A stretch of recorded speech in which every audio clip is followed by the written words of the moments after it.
Falmouth Community Television's coverage of town meeting is sponsored by the following corporate underwriters.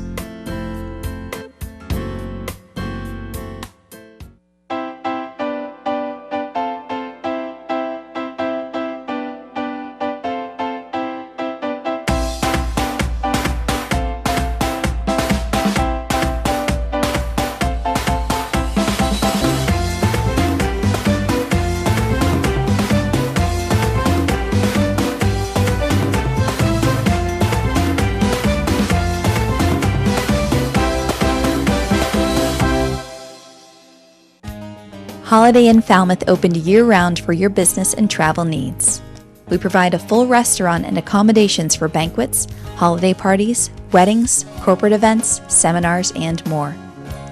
Featuring KC Bar and Grill, where guests or Falmouth residents can enjoy our selection of local craft beers, cocktails, and a variety of pub food from our menu. Holiday Inn Falmouth, your home away from home.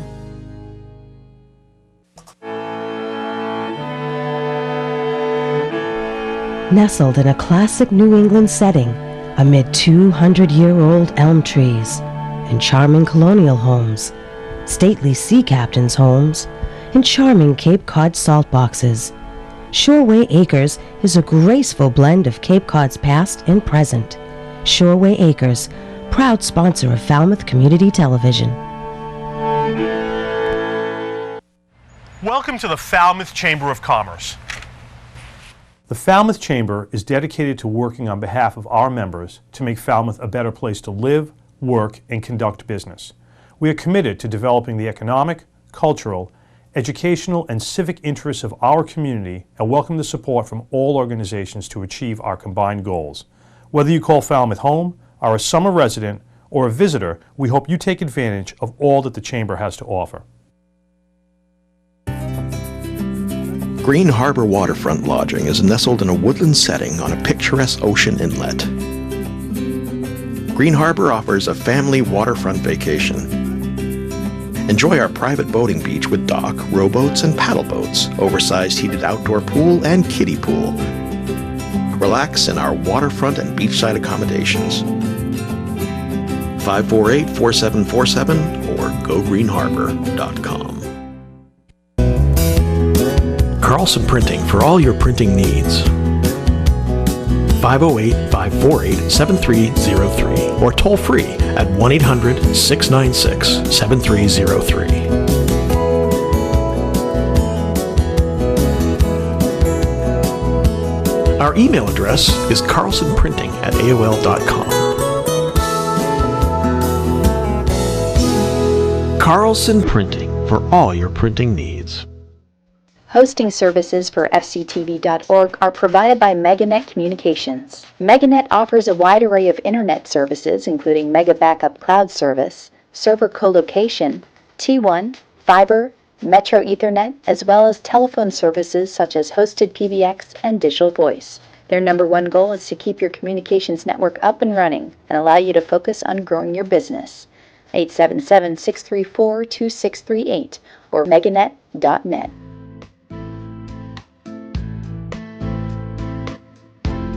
Additional funding and support provided by the following corporate sponsors. Inn on the Sound, located at 313 Grand Avenue in Falmouth Heights, offering luxurious accommodations, gourmet breakfasts, and spectacular ocean views. Inn on the Sound, an active participant in community affairs since 2006. Barrett Plumbing and Heating offers expert plumbing, heating, and air conditioning services to all our residential and commercial customers on Cape Cod and surrounding area. We are a full-service plumbing specialist offering professional workmanship to suit your budget. Whatever your heating or plumbing need, you can always count on a job that's done right. Compassionate Care ALS, tending to and caring for individuals, their families, and communities, navigating the complexities of ALS or Lou Gehrig's disease. RJ's Variety and Liquor, family owned and operated for 15 years. We have a variety of beer, wine, and liquor, local frozen stuffed quahogs, local frozen pizza snacks, and more. RJ's Variety and Liquor, 174 Sandwich Road, T-Ticket. The attorneys at Oppenheim & Nickerson LLP have provided legal services in Falmouth for over 36 years. We advocate for our clients and work to provide quality representation in the areas of business and corporate law, real estate law, estate planning, and estate administration. 508-548-8255. We at Falmouth Fish believe there is nothing better than a fresh piece of fish, direct from the waters of Cape Cod in New England. Nothing beats waking up at 4 a.m. to search out the highest quality seafood from the best fishermen in the world.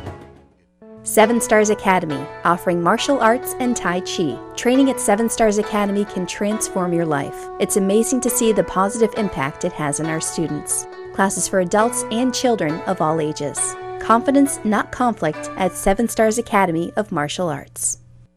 After nearly 10 years in business, the Green Shuttle has been your choice to get to and from area airports. But did you know they also offer trips to Boston and Providence, medical appointments, theater, dinner, or tours? The Green Shuttle does it all, with no wait time, no parking costs, and no hidden fees.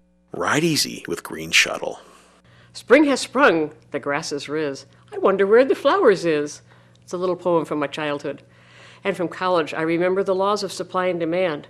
Hey, right now there's not a whole lot of inventory in real estate, so if you're thinking of selling, could be fun. I'm Pat Thatcher from Sotheby's International Realty. Hamilton Tree and Landscaping has been proudly serving Falmouth and the Upper Cape since 1978. Located on Route 151, we're available for all landscaping and tree concerns. Appreciating your property is our motto as we continue to keep your tree and landscaping needs our top priority. At A&A Paving, we believe in providing customers with quality products supported by excellent service. We provide commercial and residential seal coating, asphalt paving, and repair services for Cape Cod and southeastern Mass. A&A Paving, 508-540-4944. Calfee Insurance, offering insurance policies for your car, home, business, life, and disability. Calfee cares about all your insurance needs. 508-540-2601 and online at calfeeinsurance.com. Thomas J. Bunker and Jeffrey E. Reither are BSS Design, providing land surveying and civil engineering in Falmouth since 1987. Licensed and fully insured, they're located on Catherine Lee Bates Road, and their phone number is 540-8805. Wild Harbor General Store, located in historic North Falmouth Village, providing quality goods and services for 170 years. Continuing to make history with our support of FCTV's coverage of Falmouth Town Meeting. Liam McGuire's Irish Pub. With a newly renovated dining room, it's what an Irish pub should be. Main Street, downtown Falmouth. Eastman's has been Falmouth's hardware store since 1913. With a newly added retail space providing kitchen accessory and gourmet foods, our friendly staff is available to assist you with your hardware and kitchen needs. 508-540-0407. Carpet Barn, Carpet One Home Showcase, a local family-owned business offering all your premier carpet and flooring needs. They also feature tile and vinyl floors, area rugs, window treatments, and kitchen and bathroom cabinetry, serving you at 4 convenient locations. Cavosa Disposal is proud to provide trash removal, recycling, and composting to local businesses in Falmouth and surrounding communities. Cavosa Disposal would like to thank its customers in Falmouth. Cavosa Disposal, 508-563-5070. Family owned since 1919, at Puritan Cape Cod you'll find the latest in men's and women's clothing, as well as ski and tennis equipment and much more. Located on Main Street, Falmouth, and in Chatham, Mashpee, and Hyannis. Puritan Cape Cod, 199 Main Street, Falmouth, and online at puritanCapeCod.com. FCTV is also supported by the following businesses and organizations.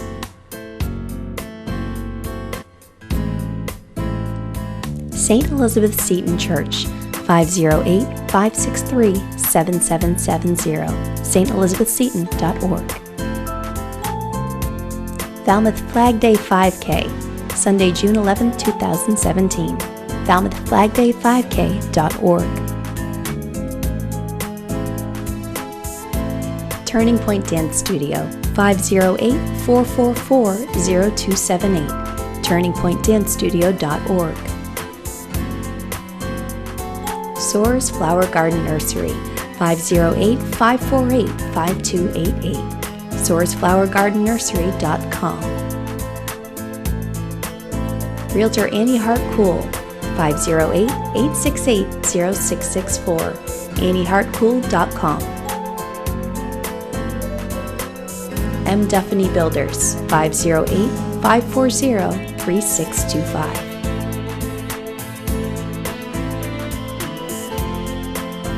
Cranberry Nail Spa, 704 Main Street, Falmouth, 508-495-9999. Wood Lumber Company, 508-548-3154, woodlumbercompany.com. Danny's Barber Shop, 508-548-6013, dannysbarbershop.net. Cavosa Excavating, 508-563-5530, cavosa.com. Paul's Automotive Repair, 508-548-3164.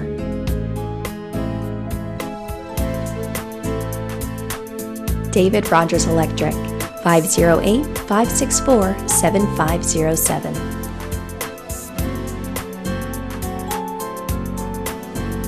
Murray McDonald Insurance, 1-800-800-8990, riskadvice.com. The Davy Tree Expert Company, 508-548-2662, www.davy.com. Andy's Barber Shop in Falmouth Plaza.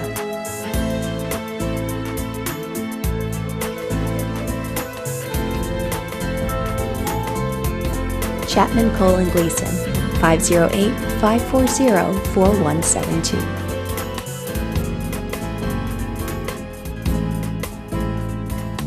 Hanush Jewelers, 352 Main Street, 508-548-9107. Mahoney's Garden Center, Route 28 East Falmouth, 508-548-4842. Vincent Associates, 548-6500, vincentassociates.com. Cape Cod 5, 508-457-5252, capecod5.com. The Cooperative Bank of Cape Cod, 649 Main Street, Falmouth, 508-495-5010.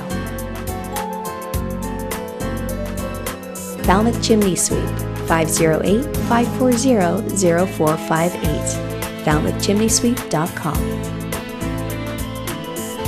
Martha's Vineyard Savings Bank, 508-627-4266, mvbank.com. FIPS, Falmouth Volunteers in Public Schools, 508-548-1621, falmouthfips.org. Cape Cod Cleaning, 508-563-7622.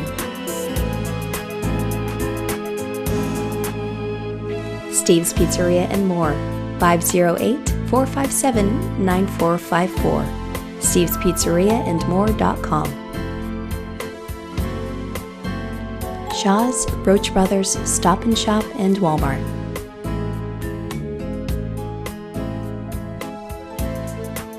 FCTV would like to thank the Walmart Foundation for their support of Town Meeting.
All town meeting members present, please come forward, take your seats. Don't forget to sign in. Attendance will be published in the Falmouth Enterprise.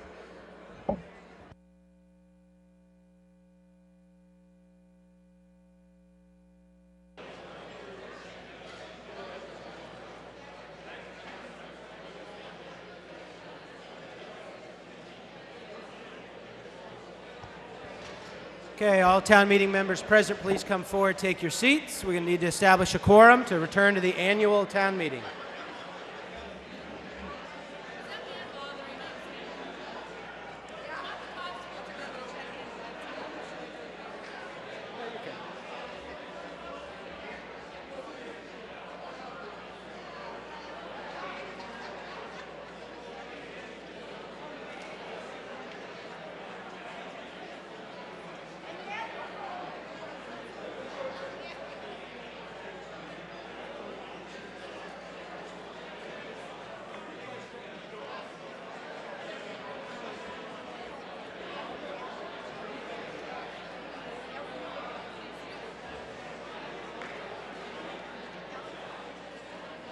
Okay, our tellers this evening in the first division will be Mr. Netto.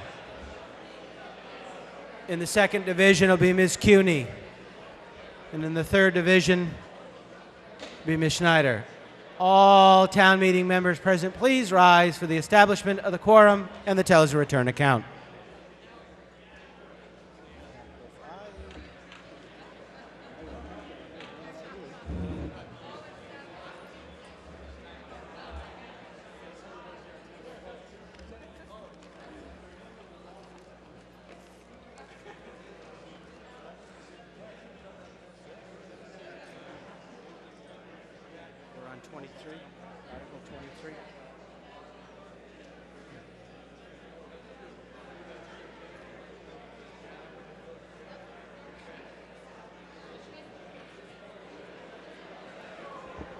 In the first division, Mr. Netto.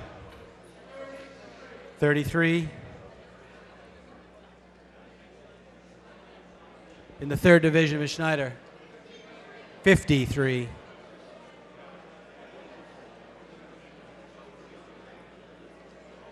In the second division, Ms. Cuney. 82. 2 equals 168. By a counted vote of 168, we have a quorum, and I call the annual town meeting back into session. All present, please rise for the Pledge of Allegiance.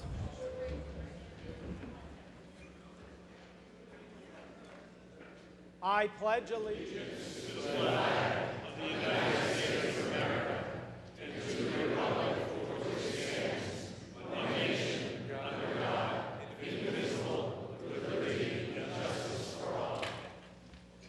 At this time, I'll recognize our new Assistant Town Manager, Peter Johnson-Staub, for the invocation. I do exist. Lord, when it comes to meeting and communicating with each other, help us to be good listeners. Help us to be open-minded, putting aside our own agendas. Help us to be honest without being insensitive. Help us to be respectful without being too formal or artificial. Help us to question and challenge without being harsh. Help us to be aware that this is just one moment, just one meeting. And lastly, help us to remember that you too are always meeting and communicating with us. Amen. Amen.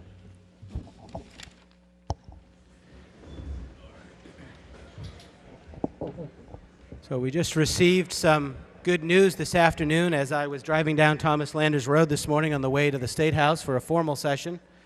Eversource had its trucks out at the driveway to the landfill, and they've completed the hookup of the solar field in Falmouth. Testing will happen again tomorrow, and after the final test in 72 hours, after the final test is completed, it'll go. So, Mr. Fox, on behalf of the community, we'd like to thank you for your tenacity and persistence in your committee moving forward and getting this project underway.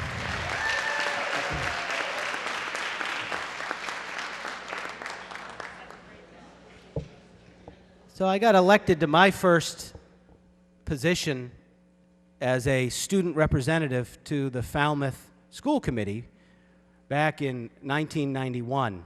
And during that year, another individual in this community got elected to the Falmouth School Committee.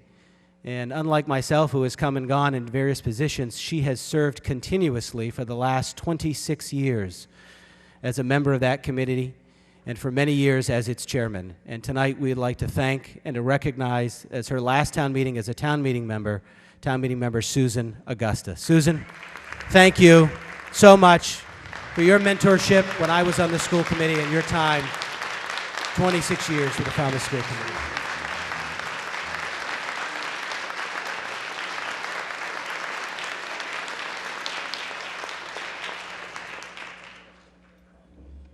But we're not going to let you off the hook as a town meeting member. We're going to get your 40 in, right? Okay, so let's see. Last night we completed the budget, and the next article that we had held is Article 23. Article 23, this is a cost of living adjustments to raise and appropriate $450,000. Madam Chairman, for the main motion. Mr. Moderator, I move Article 23 as recommended. As recommended. Mr. Lewis held this article. Mr. Lewis with us tonight? He's not here tonight. Any discussion on Article 23? Yeah, Mr. Noonan? Mr. Moderator, just a quick question. Why was the $450,000 not carried in the budget instead of a line item? Ms. Petit. Good evening. The last couple of years, we've been putting it as a separate warrant article. It has the same funding source, and so we wanted to highlight it, so we pulled it out of the budget, but it operates the same way. Okay. Further discussion? Mr. Scherer.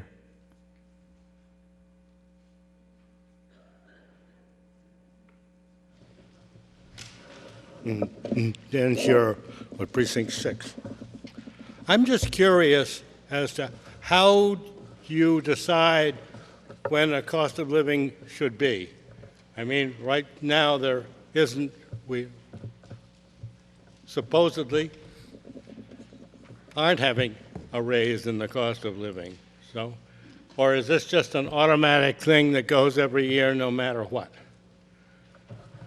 This is for, the town of Falmouth has 9 unions that we enter into negotiations with, and so this is set aside, which we do every year for those negotiations with the 9 unions. We do not have a settled contract as yet, but this is a set aside. So it really isn't a cost of living, it's just a bonus raise every year. Why?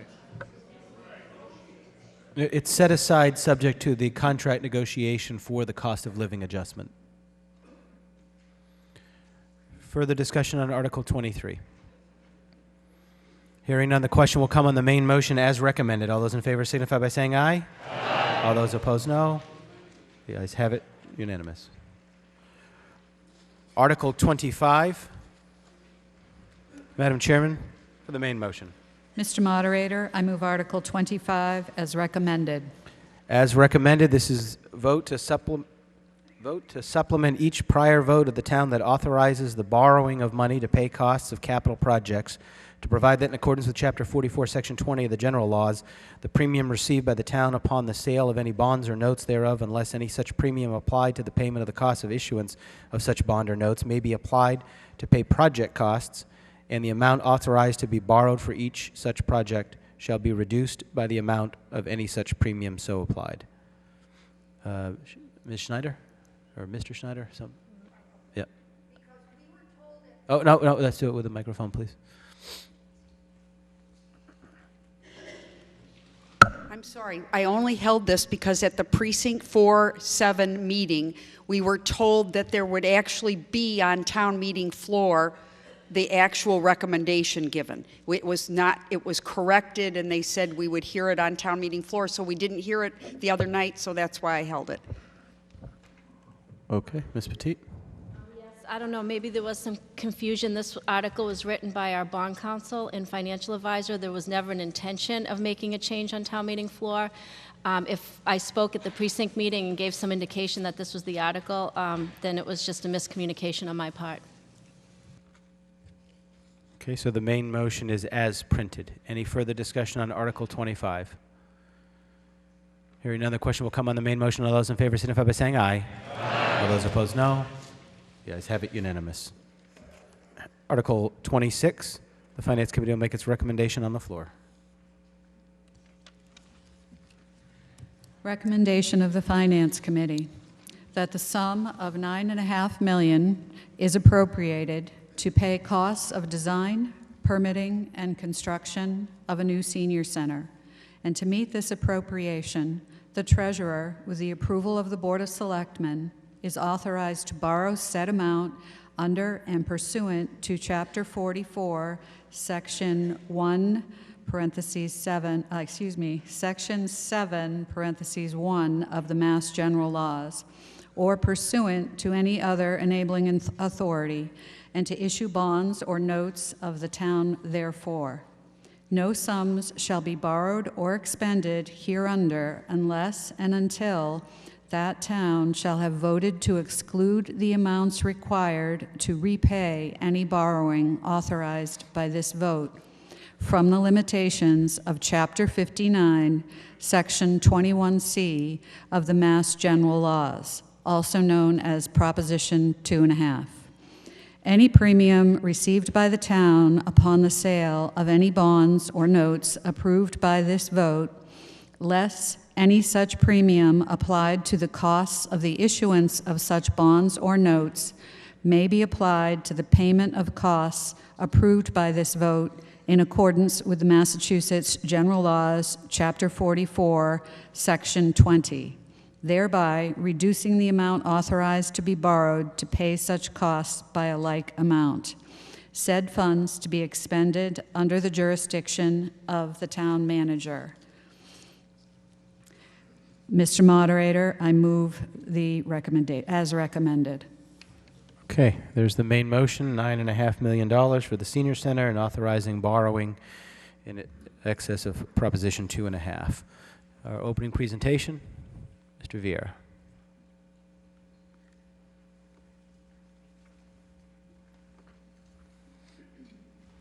Thank you, Mr. Moderator.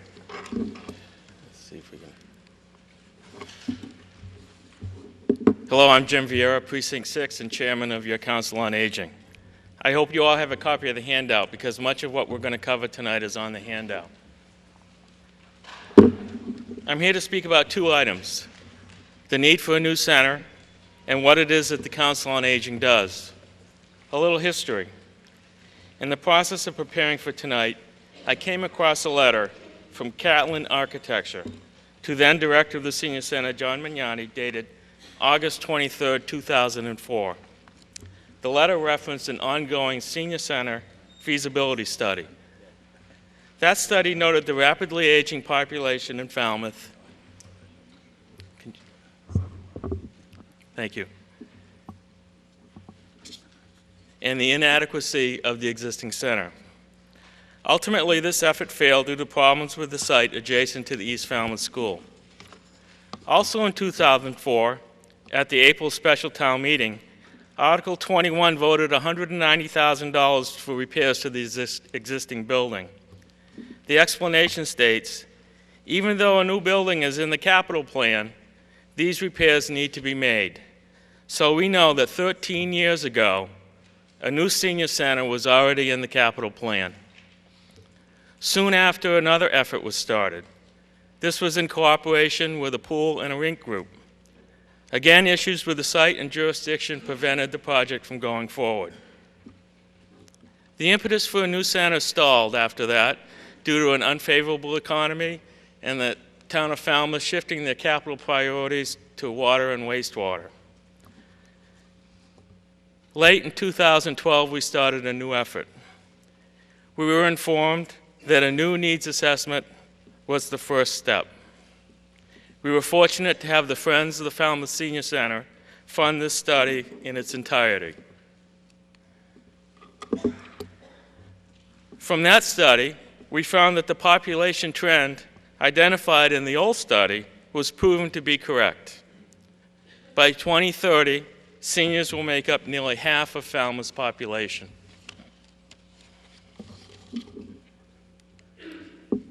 Using public forums, focus groups, interviews, and random surveys, the UMass Gerontology Institute arrived at the following conclusions. As our citizens age, they have a greater need for our services and participate in our programs and services at a higher level. When you look at this slide, keep in mind that we're talking about 11,000 people in this group. When you see that 50% of the seniors are definitely interested in our services, you begin to see how this impacts our space needs. Take a look at the I don't know column. Those are the additional users we have the potential to serve with a new building and expansion of programs. But probably the most significant statistic is only 5% of all respondents said that they are not interested at all in our programs and services. That's that tiny, tiny amount right there. Talk about the mission for a minute. The mission of the Council on Aging is to advocate on the behalf of all residents who are at least 60 years old. We address their needs by identifying and developing resources, providing information, referrals to other community agencies, outreach, health services, transportation, education, recreational programs, and activities. The Senior Center functions as a prominent resource hub and focal point for social and support services. We serve as the gateway to the nation's aging network, connecting older adults, families, and caregivers to vital community services. This slide shows the breakdown of our core programs. I'll give you a few examples of programs and services for each subgroup. Under outreach, we have such things as fuel assistance, counseling services, transportation to appointments. Our outreach staff provides services through home and office visits and telephone contact.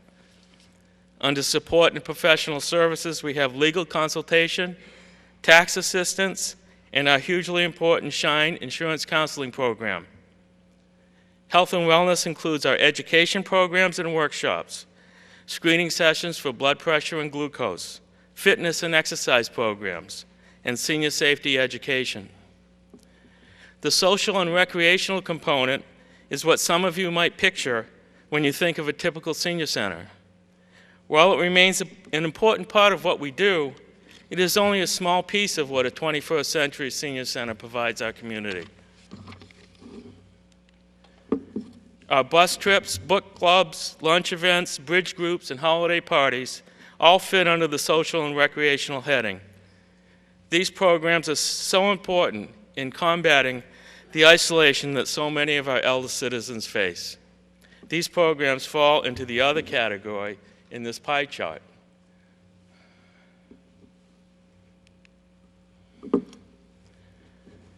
Our vision is to create an environment that will engage and support the healthy aging of our residents. The investment in a new senior center is an opportunity to promote Falmouth as an age-friendly community as we strive to age in place. We must continue to plan for the expanding demand for services and for the shifting interests and needs of our senior population.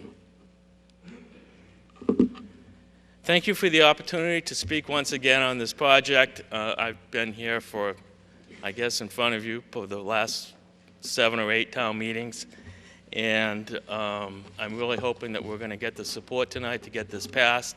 And I'm going to turn this over to Selectman English Braga, and she's going to talk about the site. Thank you. Thank you, Jim. Good evening, Megan English Braga, Precinct 8, Board of Selectmen. And I really have the pleasure tonight to speak with you about the site selection and cost, which I think is really the meat of what we're here for tonight. I think everyone has heard before the presentation or some version of it that Jim just gave us. And I think the one thing we all agree on is that the work that the Council on Aging and the Senior Center does now in the limited space that they have is really nothing short of miraculous, and they've kept that going for a long time. So I think that we're starting probably from a base of recognizing that, and we can move forward to the details of this proposed project. So as Jim noted, this project has been going on for quite a long time, well over a decade. We've had multiple working groups, needs assessments, feasibility studies, and for many of you, you'll recall that we started out with approximately 40 sites in town that were identified and reviewed. We then narrowed it down to just a handful. And in fact, the Gus Canty was the #2 most highly ranked site throughout that process from the very beginning. And the site was designated as a site that seemed positive for its central location, for the fact that it was part of that Main Street campus area. And some of the concerns that were noted were really around traffic and parking, and we'll get to that in a moment. So the current plan is for a 17,000 square foot building. It's a standalone building on the Main Street campus adjacent to the Gus Canty. Although, as we'll see in some of the pictures, there's a hallway connector, an enclosed connection that would connect the senior center and the Gus Canty. 15,000 square feet of that building is for programming, and I'll speak to that for a moment. We came to the number of 15,000 feet after a working group made up of Susan Moran, myself, members of the town administration, as well as quite a few individuals from the Council on Aging, from individuals who actually use the senior center, and from other citizens in our community. We looked at the current programming, future projected programming. We all visited various senior centers, both on the Cape and off Cape, to take a look at what their square footage was, to hear from the individuals running the senior centers and those who used it, any pros or cons that they would share with us. And we also thought about our fiscal limitations and some of the other competing needs we know we have in this community now, or perhaps several years out. And that committee was unanimous in accepting the idea of 15,000 square feet of programming space. The Board of Selectmen subsequently voted at our last meeting to include 2,000 square feet of additional space in the basement, partially finished for storage only, because one of the consistent complaints or needs that we kept hearing about, both with the current senior center and others, was a need for storage. So that's where we arrive at that 17,000 square foot number. The location, as everyone has heard, is adjacent to the Gus Canty on that Main Street campus, but again, a standalone building. And I just want to note that in all of the studies, as well as in the programming group that I just talked about, the need for a standalone building was really clear. So some of the positive aspects of the site on Main Street include it's a site that the town controls. We don't have to have question marks about the ability to enter into a purchase and sale of this piece of property. It is in a highly visible area. It's certainly in a safe area. It has access to public transportation and pedestrian access. The availability of shared programming with the Gus Canty is a piece that I think is really critical. Ms. Braga? Yes. We're at 10, so how much more do you need? I would say probably 5 minutes, please. 5 minutes. All those in favor signify by saying aye. Aye. All those opposed, no. The ayes have it. You have additional 5. Thank you. One of the pieces about being next to the Gus Canty is that there is real flexibility and connectedness in programming. There's a complementary nature that happens with the Gus Canty and its high peak use times and the senior center. Already activities take place through the Council on Aging at the Gus Canty, and there's an ability for there to be an enhancement of that, as well as for that relationship to go the other way. And so that flexible use of space is a key piece to, I think, maximizing the resources that we put into this project. Additionally, it really promotes and encourages intergenerational programming, which I don't think I need to tell anyone here. All studies show that both young people and older people really benefit from those relationships being supported. And that really becomes a main positive piece of this location. Additionally, the Council on Aging hadn't asked for gymnasium space, but certainly there is space at the Gus Canty. I know we've talked about it. It may not be the top wish list of everybody to utilize the space at the Gus Canty, but Again, we have to think about this project as we look at the town as a whole and what our budget constraints are. That gymnasium at the Gus Canty is not used by children during the day because they're in school. So there's some natural, again, a natural fit there. Additionally, there is the potential for overlap for maintenance and operating costs for these two buildings because they'll be next to each other, which as we look long term and think about the operating costs of this project, that's a positive as well.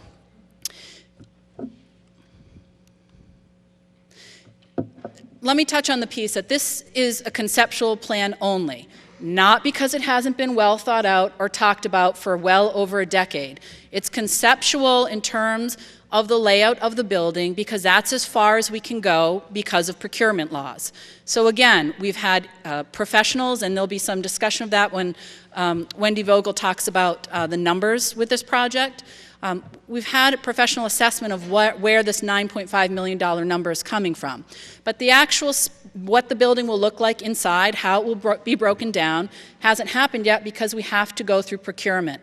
The architect that we have had work on this has gone as far as he can under the requirements of the law. And again, that leaves some opportunity for the community to interact and give their input about the way in which the space is formulated and what it looks like. Let me return to the concern about traffic. That was one of the key pieces one of the key concerns noted during the feasibility study about this location. We actually have, and let me see, Peter told me to try and use, okay, here we go. We are trying to address that issue by creating a second entrance from Main Street. This is the proposed building. Sorry, I know it's a little bit hard to say. So we're talking about a second entrance from Main Street, as well as a one-way exit that goes all the way out to Dillingham. We're also trying to address some of the parking concerns. We have proposed additional parking here and here. Again, we're not saying that that's for seniors to use, to have to walk all the way up to this building, but at times when there are other activities going on, it creates a significant amount of additional parking. The last piece, many of you know, because you've been involved in this conversation for a long time, that other sites were proposed that would have required the movement of an athletic field before the building could be built. This project, as it is conceived of here, does not require that. The football field does not need to be moved, although I can tell you that the school committee voted last night to move the field. But we don't need to wait. The drawback on some of the other plans is you have to wait 1 or 2 years until a new field is built before you can start construction. The seniors in this community have waited a very long time for this project to come to fruition. It's a project that just doesn't benefit just our seniors, but all of us. We all have family members, individuals who we hope can age in a healthy way, age in place, remain in our community, and that's what the Senior Center provides. So again, we believe that this location really maximizes the ability for the town to move forward on this project, create a community resource that can be used and enjoyed by a large number of our citizens, as well as really build on the programming and service needs that we know our seniors need now and in the future. So certainly happy to answer any questions at the end of the presentation, but we hope for your support. Thank you. Okay. Ms. Vogel?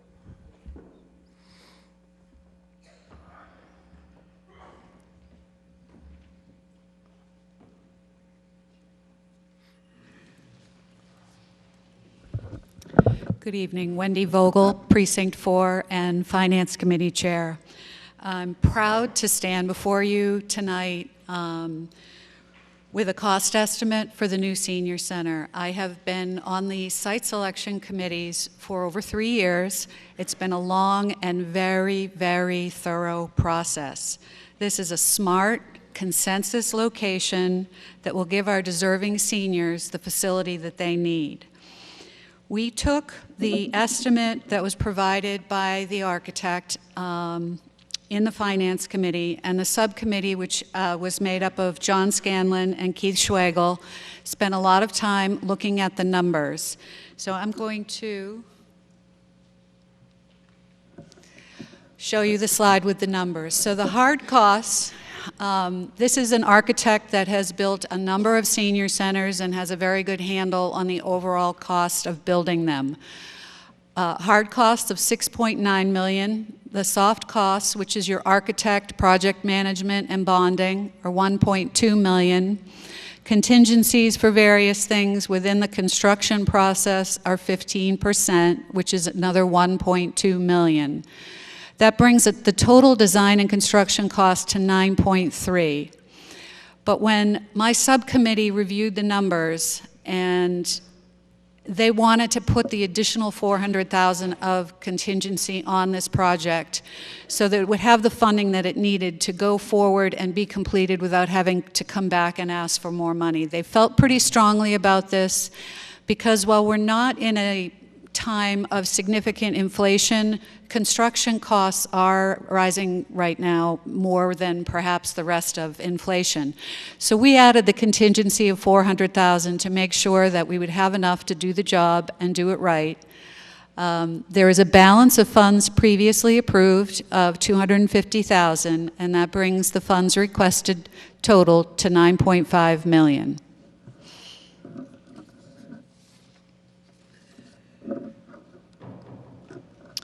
The tax impact of this proposal, first I should note that the senior center has been in the town's capital plan for more than 10 years. This has been on our radar. We've known it was coming, and now we finally have a wonderful location and a plan to move forward with it. It requires a 2/3 majority vote from town meeting and approval of the debt exclusion ballot question. So if it's approved tonight, the Board of Selectmen will draft the ballot question that will go on the ballot. The debt fits within our fiscal policy. If you have questions, or actually I think Jennifer's going to get up and show the debt drop-off slide. This does not require an increase in the tax levy beyond the allowable 2.5% and new growth. I hope that you vote in support of this project that the seniors have been waiting more than a decade for. Thank you.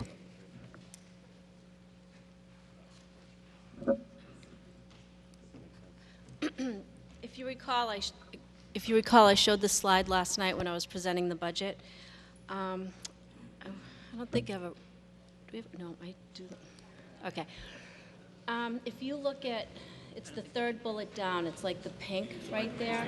Oh, I'm sorry. If you look at the third bullet down, it's the pink. That's when the first year of principal and interest will start to be paid. But the real issue is, if you look at the $10.3 million over in 2013, we've been able to steady the tax levy with our capital projects, and what we voted in the senior center has always been incorporated into this plan. It was to be incorporated in the plan when I started almost 5 years ago. It was a directive from the Board of Selectmen. So this does incorporate the cost of the $9.5 million. The estimated principal and interest date would be 2020, but you can see there is adequate debt drop-off to support this project.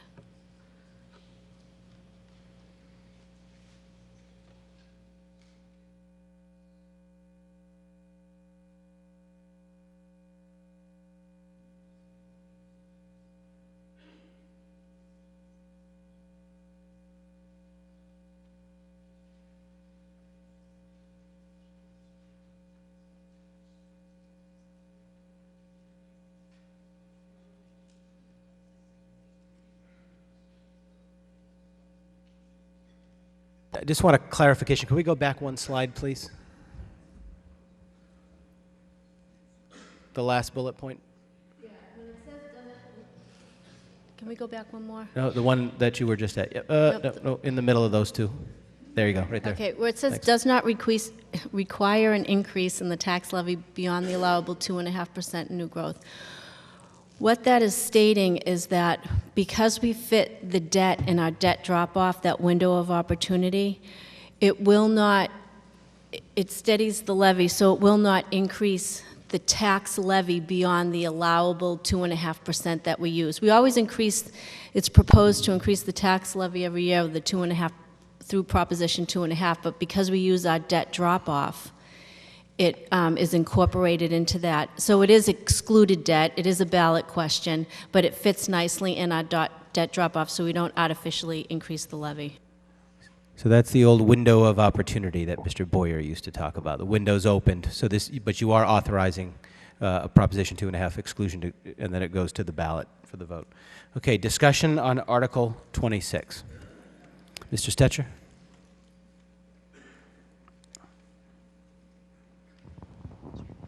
I just have one question, and that is that in looking at the map that's enclosed in the town meeting warrant, it looks like there were lines drawn for 100-year flood zones. And is this senior center going to lie in the flood zone?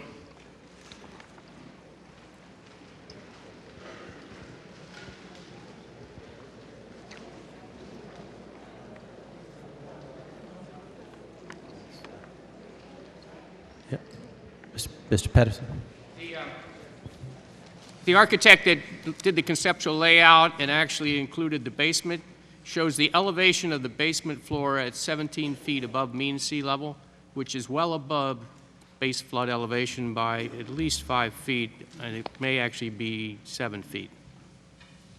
Okay, so that means that the basement can never be used for anything except storage? No. It means it's well above forecasted highest flood elevations and wave action too. Okay, thank you. Okay, Ms. Murphy?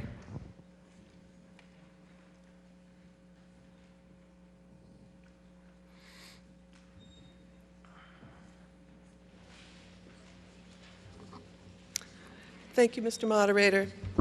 Good evening, ladies and gentlemen. I am Carol Murphy, Precinct 9. I will not support Article 26, and neither should you, and here is why. Location, location, location. Those words are often used by real estate people, salespeople, to point out a quality location. The location of siting the new Falmouth Senior Center on Gus Canty Recreation Center property is all wrong. Falmouth High School, Brick Hill Road site was the best selection in ranking of the December 2015 Falmouth Senior Site feasibility study.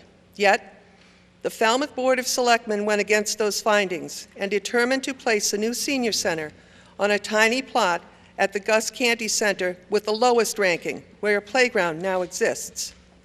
An emotional appeal at the October 17, 2016 Selectmen's meeting by teenagers using high school playing fields, the Falmouth School Athletic Director and members of the Falmouth School Committee persuaded selectmen to choose the Gus Canty location. We must not allow emotions to overrule common sense in citing this building. We must not allow a cheapened version of what is needed as acceptable after waiting so long. We must not allow a two-story building next to Gus Canty Center as a site for the new Falmouth Senior Center. To this, the Board of Selectmen now ask us for $9.5 million. This is a site rated the lowest by a commissioned $50,000 study of possible locations for the new center. The location would cram a 15,000 square foot, two-story building into an area that offers no easy access or exit from its parking lot. Multiple stairways and an elevator drive up the cost. There is a steep slope behind the building leading to playing fields. A two-street access and egress, Main Street and Dillingham Avenue, to and from the new building is proposed. How? A Falmouth High School site adjacent to Jack and the Beanstalk with a level surface and access exit both on Brick Hill Road was removed from consideration because of a large cost to relocate the field hockey playing field. How much was it exactly to move the field hockey field? I walked that area today.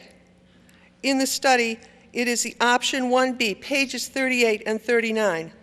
That site would accommodate an easily accessible one-story, 15,000 square foot building. Good for those of us with sight, hearing, and mobility conditions. One story would not need an elevator or multiple stairways.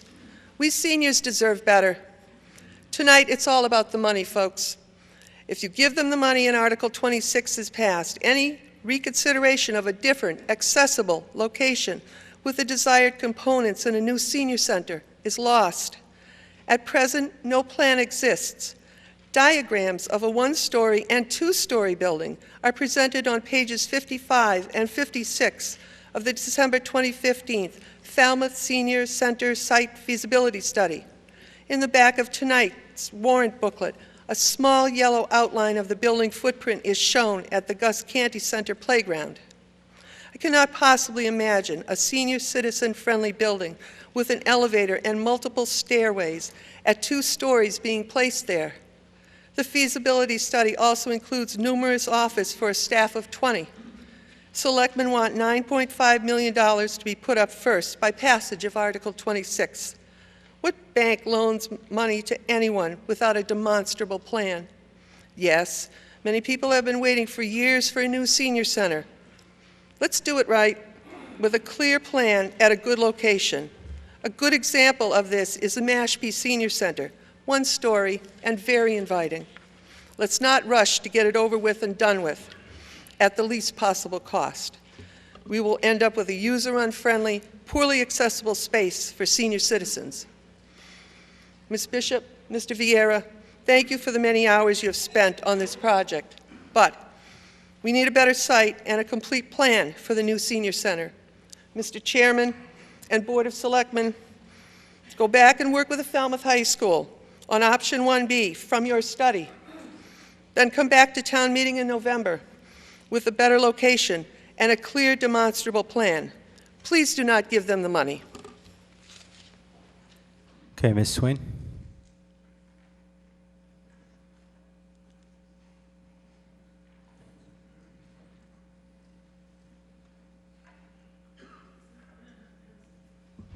Hi, Brenda Swain, Precinct 6. I sit on the Council on Aging Board. I've been part of the feasibility study. We've been visiting many centers over the last 4 years. I sat here in 2004 when we talked about the Davisville Road site. Having an elevator in a senior center is not a bad thing. It gives people more of an opportunity to get to where they need to go in a shorter distance if they have mobility issues, just to address one issue that Carol brought up. I feel as though there have been so many emotions wrapped into this discussion over the past many years. The bottom line is we need a senior center. We have a window of opportunity here with our debt reduction.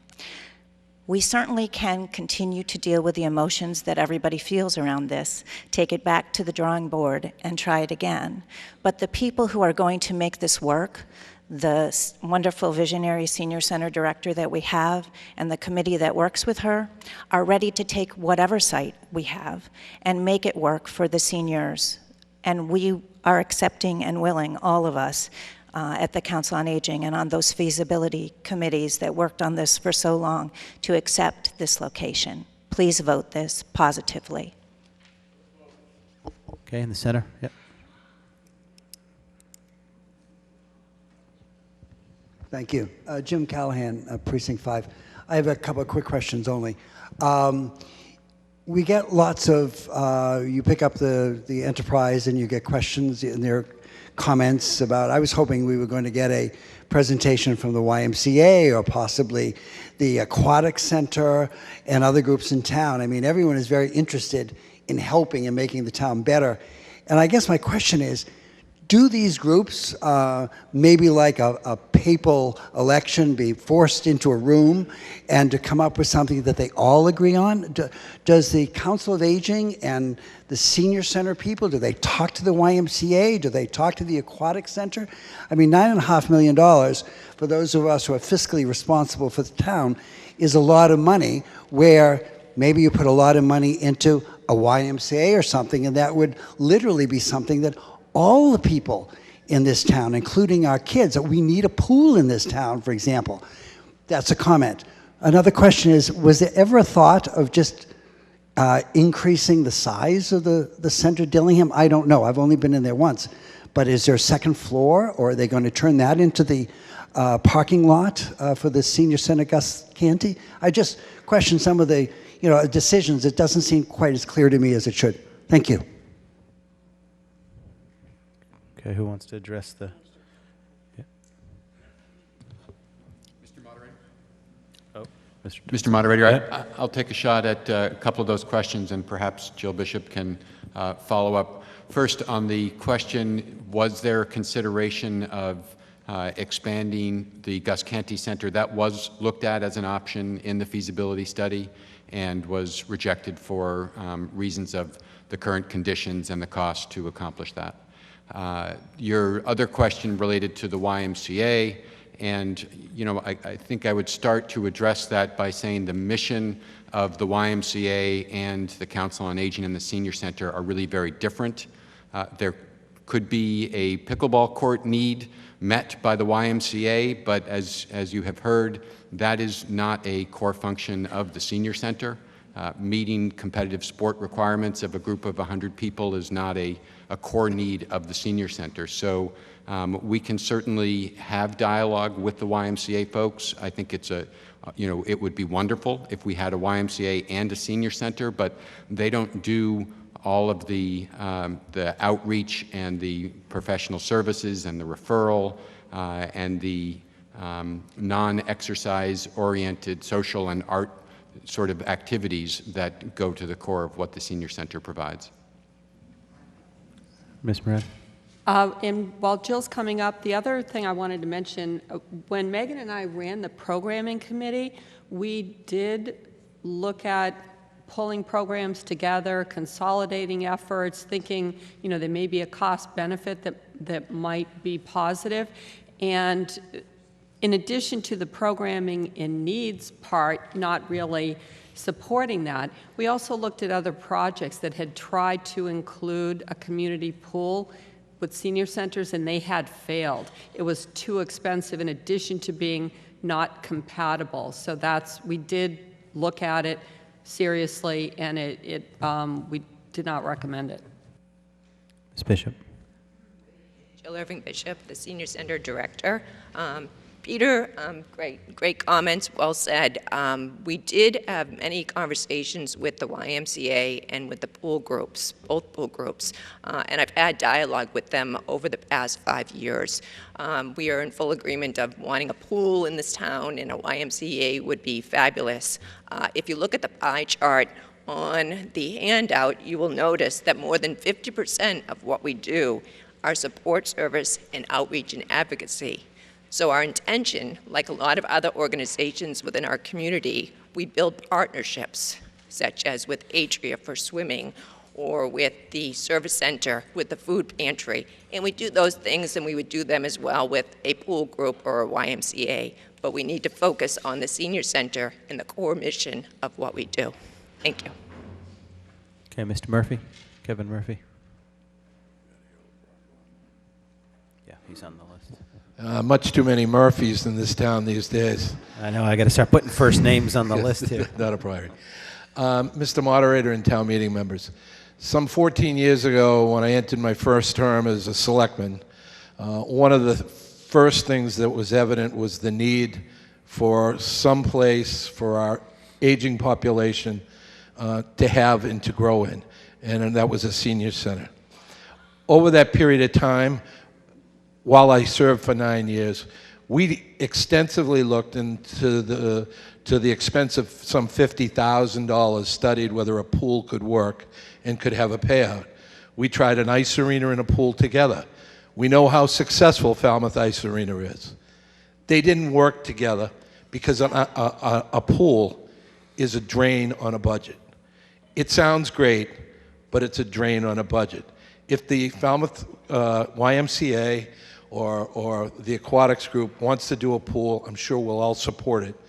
But as a businessman and someone who knows the town budget, it's not something that we can enter into and think that we're going to have a payback.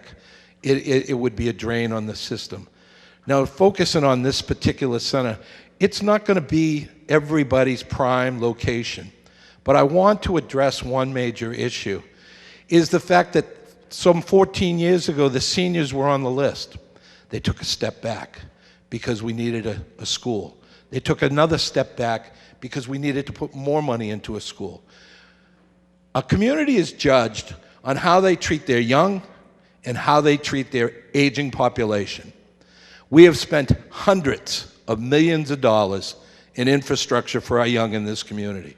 That includes schools, that includes the recreation center.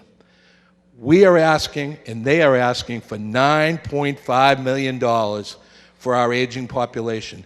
It may not be something for everybody, but someday I will guarantee you that as you age, you might have to use it for one of those particular curriculums that they talk about.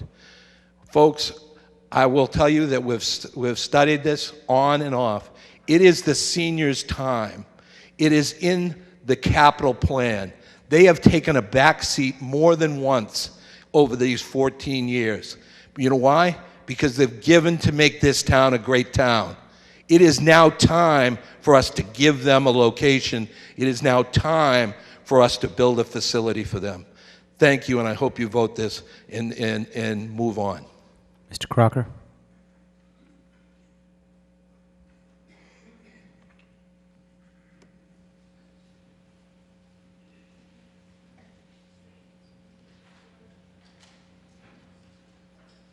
Mr. Moderator, ladies and gentlemen, I'd like to take this time to say that I'm in favor of the senior center being in the town of Falmouth and where the location's going to be.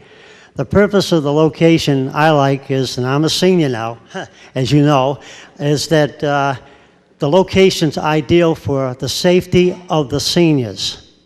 And I mean in this way, if we put the senior center out in the other parts of Falmouth, the lighting facilities and for people to go, the older people, something might happen to them out in that area.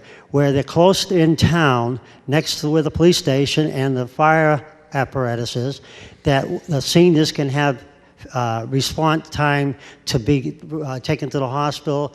And we have to look on the safety of the seniors and myself. Now, Mr. Over here, Murphy mentioned about if you have a chance to use the senior center. I had a chance to use the senior center because you get up in age, you want to do your federal income taxes. They provide somebody to do it for you for nothing. And I used the facility for the first time. So I vote for you people as a town meeting members, and I'm proud to say that I've been, as you know, 55 years serving the town of Falmouth. But I would like you all to vote this in, and the location and the safety of the seniors. Thank you very much. Okay, Ms. Fennell.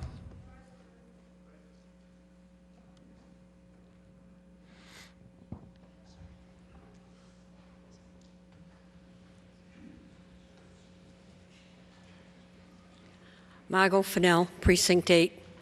I'm still not exactly clear as to whether or not this is a permanent tax increase of $9.5 million.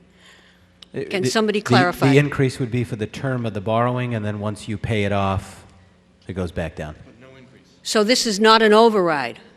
It is an override, but the override is so that you can exclude the debt, but you have other debt that we've taken years ago that's going to retire.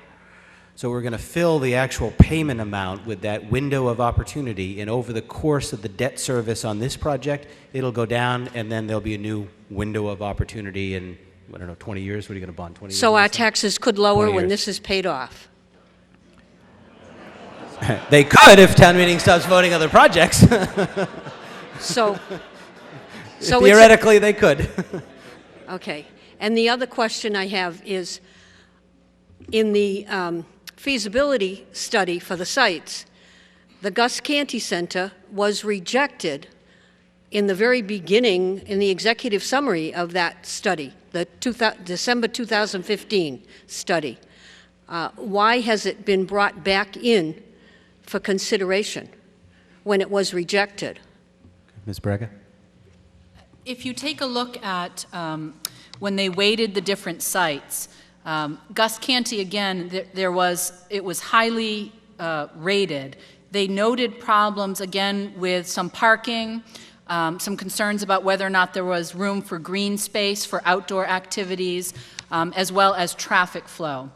We are addressing those issues, we believe, in this plan, And again, while this does not require a field to be moved, there is clearly green space around the Main Street campus, and if the field is eventually moved, it opens up some other opportunities for additional parking perhaps, as well as some green space. So again, the project always, and I'm looking at it here, when there were the rankings of factors, and it goes through 24 different criterion of how the sites were ranked, and the Gus Canty's number was 46 when you added everything up, which was lower than the Brick Hill location, but it was the second after the Brick Hill location. And again, the three concerns were green space, traffic impact, and parking. And we believe the plan that we have is addressing those issues the best that we can given the space. And clearly the conversation will go on about whether there are other ways to better the traffic concerns. One other piece I would just note, because I was remiss in my presentation, it doesn't require the movement of a field, but it does require the movement of a playground. Replacement of that playground has been budgeted for in that $9.5 million. We recognize the significance of that playground to the Gus Canty, and we are in constant conversations, and we will continue to be with the Rec Committee if this project goes forward, to find the best site on the Main Street campus for that playground. I don't want to diminish the fact that that's an important playground for the Gus Canty, and certainly we appreciate the flexibility around that. I hope that answers. So we don't yet have a plan for replacing the playground? No, we do. We've budgeted for it. Where will it be? That's going to be an ongoing conversation because, again, that's part of what we're going to communicate with Rec Committee. So we don't yet know where it's going to be? It will be on the Main Street campus near the Gus Canty. It's not going to be somewhere else in town. Where specifically on the green space available it's going to go, we don't have a design for it yet because we don't have an architect that we've procured. But we've had those conversations, and the Rec Committee voted to support this. I don't know if Ms. Cuny wants to speak on it further, but that conversation is ongoing, and there's no question that that's going to be replaced. And another question is there room for expansion in the concept of having it at the Gus Canty, the way it is presented now? Is there room for expanding it if we wanted to go and make a larger area for programming? There isn't room for expanding the physical space of the building, but part of the benefit of locating it there is we have built in a natural expansion, which is to help utilize some of the space in the Gus Canty, which is a very large building and has thousands and thousands of square feet of space that currently is already used to some degree by the Council on Aging for programs during the day. That will continue. I know there's already been considerable conversations between the Council on Aging and the Rec about some of that collaborative sharing of space and programming. So it allows for it without us paying for it. That's one of the benefits. We're not paying for 5,000 or 10,000 more square feet of a building. We have it there. So it would be using the Gus Canty, what's left over would be the Gus Canty. It wouldn't be new expansion. If we wanted a senior center of 25,000 square feet, we wouldn't be able to do that at this site. Is that clear? No, we wouldn't. We wouldn't expand the 15,000 square feet to 25,000. I would urge you not to vote this tonight. I know everybody wants a senior center. I want a senior center, and it's time we have a senior center, but I think we need to do it with a better plan. We need to come back in November with a better plan and do it right. Thank you. Okay, Mr. Cook.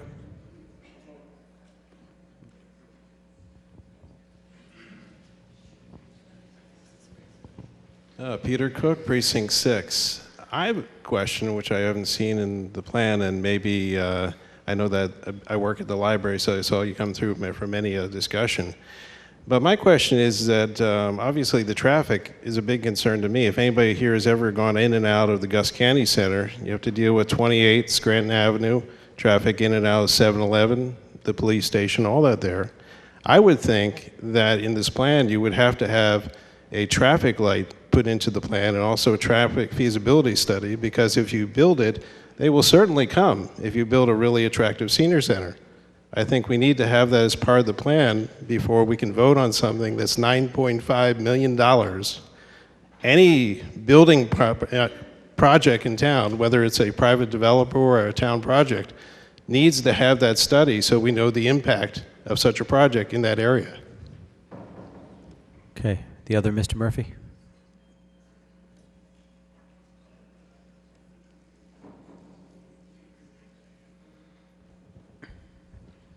Hi, Dennis Murphy, Precinct 5. My question is, Ms. Moffett, I heard several times about using the existing Gus Canty gyms, and you mentioned that the kids don't use it during the day because they're in school.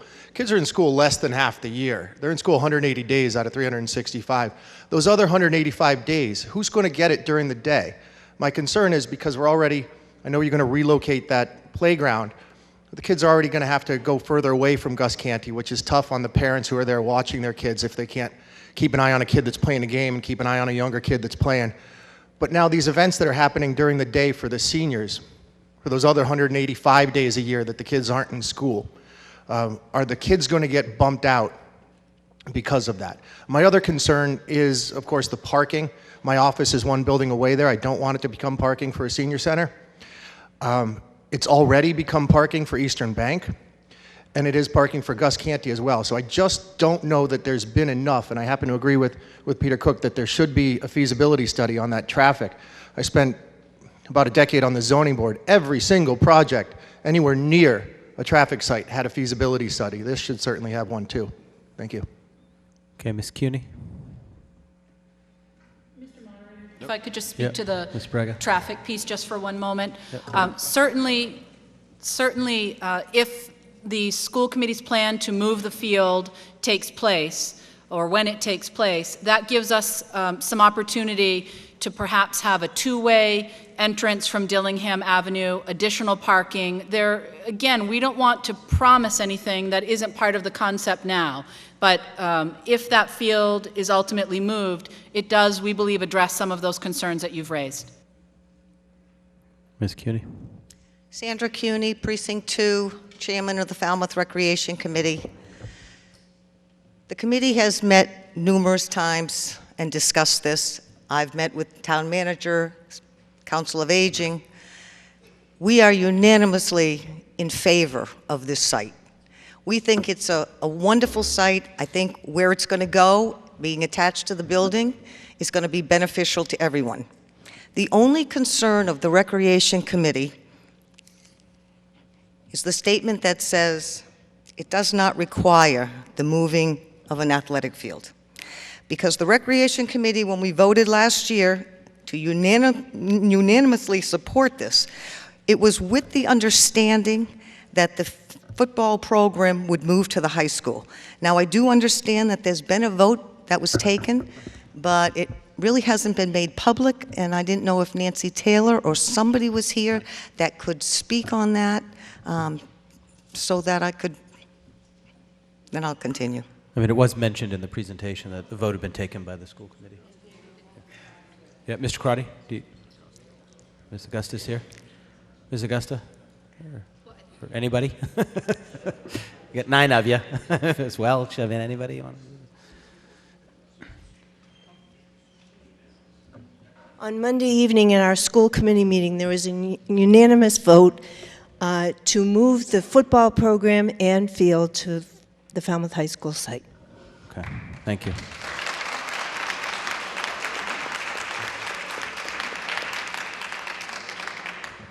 Mr. Crotty.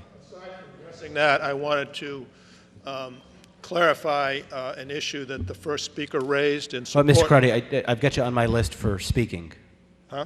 I've got you on my list for speaking, but Ms. Cuny still has the floor. Oh, I'm sorry. Yeah, I thought you were going to answer the vote question. Sorry about that. Ms. Cuny?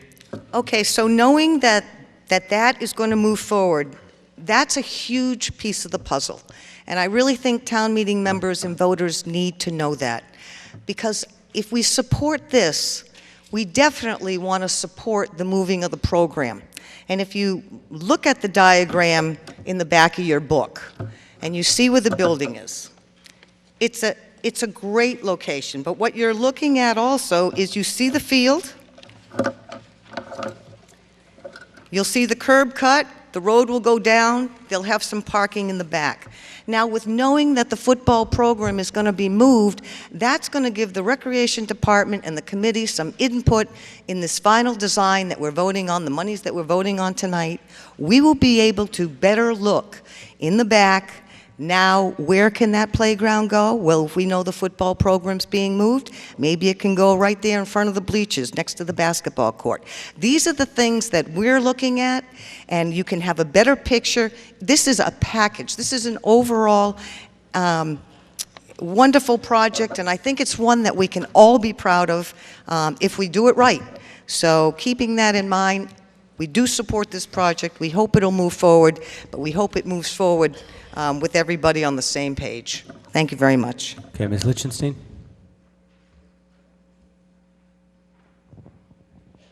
Thank you. Leslie Lichtenstein, Precinct 8.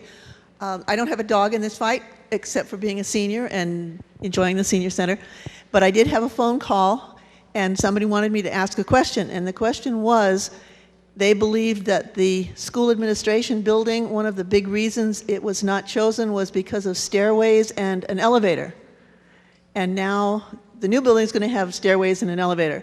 And they said, why? And so I said I would ask the question. Can someone answer that for me, please? The major issue there wasn't stairways and elevators, is that the level of that building was going to be connected to the two buildings, was going to be at a different ground level, so you would have a stairway from every single level, that there was no way it was going to happen.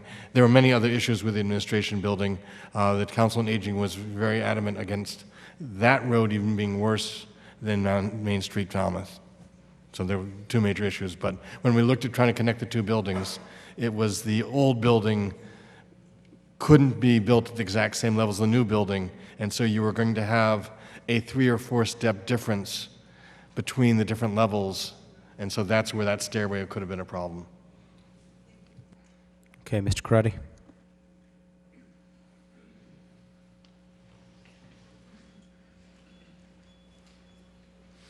Walter Crotty, Precinct 3.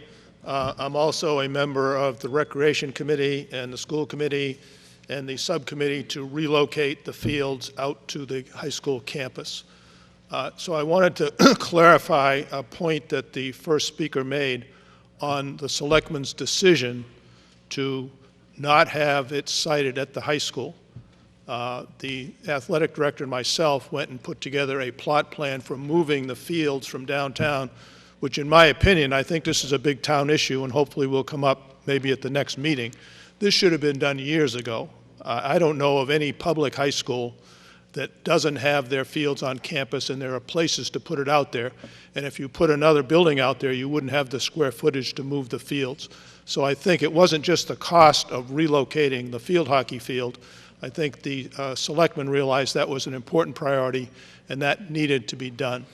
And just to add another dimension to it, I think, as it was mentioned, the school committee and the school is unanimous in their desire to have that put out there as soon as possible. We're in the process now of getting a quote from a field engineer on what it's going to cost, and hopefully that may come up at the next meeting to approve that. As Ms. Cooney said, I think you're going to need that space for other things out there, whether it's relocating the playground area, whether it's additional parking. So hopefully these are two things that will coordinate. And I'd like you to give it some thought, because hopefully it'll come up very soon at a meeting on the importance of having all the fields on the high school campus. Not just from, just from a coaching standpoint and a waste of time to take kids miles to another field, the cost of doing it, the risk of students that are driving themselves getting in an accident going back and forth before practice. There's so many reasons to have that field out there, and everybody's in favor of it, and I think it will come up, I hope, at a meeting very, very soon. So if there's any questions I can answer on the desire to do that. But I did want to clarify that I think that was the primary reason the selectmen agreed to relocate it somewhere else. There just wasn't space to move the fields and do that both. Can I answer any questions for anybody? Thank you. Mr. Scherer? Little Scherer. Younger Scherer, sorry. Littler, at least. Douglas Shearer, Precinct 6. Mr. Murphy said it perfectly before. It is long, long overdue for a senior center. However, I agree with him fully there. I was asked by somebody in my precinct to ask a couple questions. He happens to be a senior. He was adamant that we shouldn't waste money on a pickleball court. That's his own decision. But a couple of questions to ask. Ms. Braga said that we don't have to move the field. It sounds like we are going to move the field. So my question for you, Jennifer, would be, is the window still open with another $3 million being spent to move the field? We don't have a cost relocation for the field, but there is opportunity, and as soon as I get a cost estimate, I can work that in. I mean, the vote was taken last night. I don't have it to work into the window of opportunity, but I'll definitely look at it when we get cost estimates. Okay. Is it fair to say that the cost of this project just went from $9.5 million to $12.5 million, roughly? That's the number that keeps getting thrown around for moving the field of $3 million. I don't know if that's accurate or not. That's up for you guys to decide. At your presentation a couple Saturdays ago, you had mentioned that we do not spend capital expenses, our one-time expenses. You budget for those separately than revolving annual costs. What are, and it has never been put out there in any form that I have ever seen, what are the annual costs to the budget for operating a new senior center? Staffing, maintenance, upkeep, personnel? Is it going to have a cafeteria? Is it going to have all these things that cost salaries, benefits, and so forth? Do we have that plan? Okay, Mr. Mr. Moderator, with your permission, I can address that question. So we have looked at the operating costs. The feasibility study looked at the operating costs as well.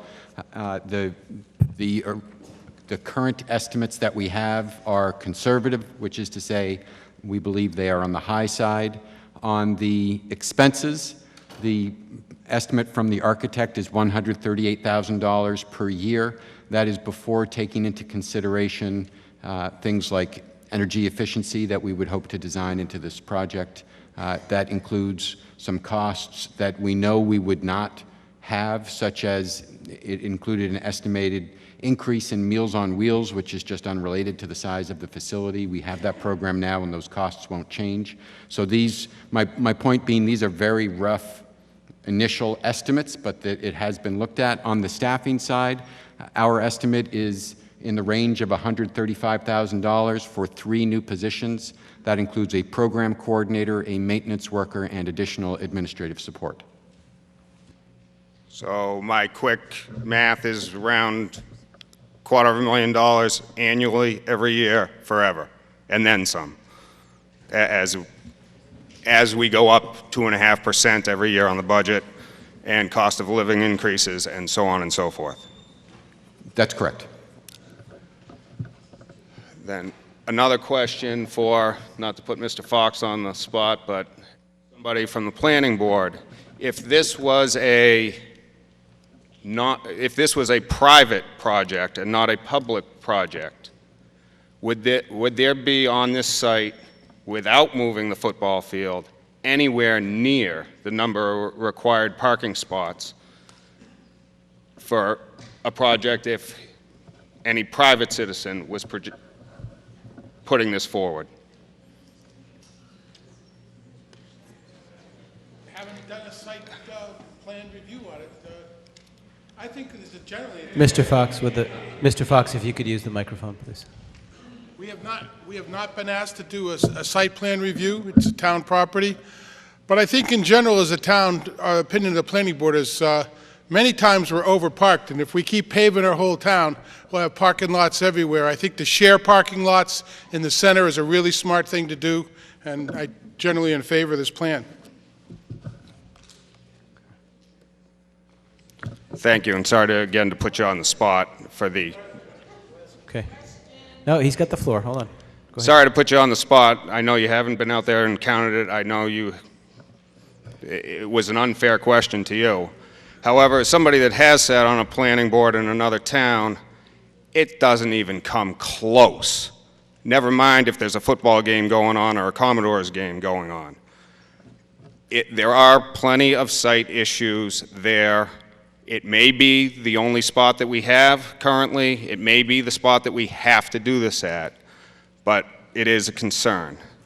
Finally, the same senior that asked me these questions, one is very concerned about the cost going forward, not for him. He was very successful, he's done well, but two of his children are teachers. He is worried about them being able to come back to Falmouth to live, because as we've talked about in earlier articles, it's hard for a kid here to afford to live here. So he's worried when he leaves his estate to his children that none of them will be able to afford it. It is something we need to be conscious of. Not only are the seniors, we're worried about accessory apartments to take care of our seniors. Mr. Chair, we're at 4 minutes. Oh. Thank you. At 4 minutes, okay. Dr. Antonucci.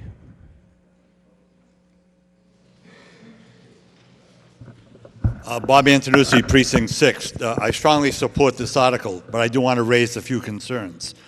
The football field needs to be moved. We can't say it should be moved. It needs to be moved if this plan is going to be successful. You only have 136 parking spaces. You want to have an entrance onto Dillingham Ave. If you have a football game, a road going to Dillingham Ave, and a Commodores game, you're going to have a real tight site.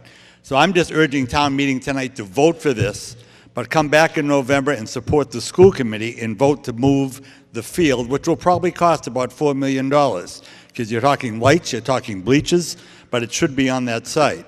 So let's not leave here tonight thinking that we voted the senior center, yet we're going to put the field aside. We can't do that. That site will not work effectively if that football field stays there. Plus, it's a very dangerous field. I had grandsons playing football there this year.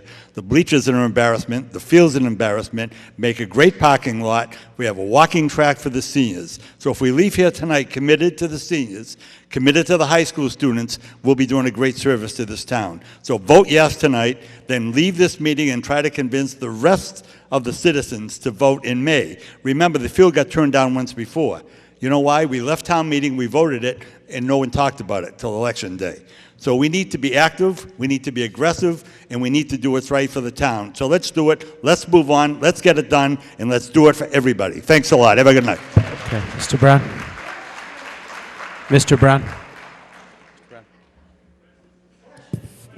Hi, Douglas Brown. I just wanted to address Mr. Fennell's question about could we ever expand it. If we really find that this building's not big enough, there's room in the back to go out. We don't want to, and we probably don't need to, but there is possibility for that if we need to. Okay, Mr. Keefe. Mr. Keefe. Brian Keefe, Precinct 4. First, I'd like to say thank you to everyone that was involved in this. There's a lot of moving pieces. I understand that there's a lot of detailed conversations that have had to happen to get us to this point. I'd also wager that at this point, we're not going to sway any additional opinions, and I move to call the question. Okay, we have the motion to move the previous question. It requires a 2/3. All those in favor of closing discussion signify by saying aye. Aye. All those opposed, no. The ayes have it by the 2/3. And the question will come on the main motion, which also requires a 2/3. All those in favor of Article 26 as recommended signify by saying aye. Aye. All those opposed, no. No. It's the chair said the ayes have it by a 2/3, and I so declare. Is there a challenge to the chair? Challenge? There's a challenge to the chair. Will 7 members rise to challenge the chair to count this vote? Well, there's 7 members that want a counted vote. Having only one individual, we will not count the vote in the 2/3. No, it wasn't you that questioned me. But if you wanted, you'd be the second one. Without sufficient number having arisen, the two-thirds stands and the article passes. Article 27.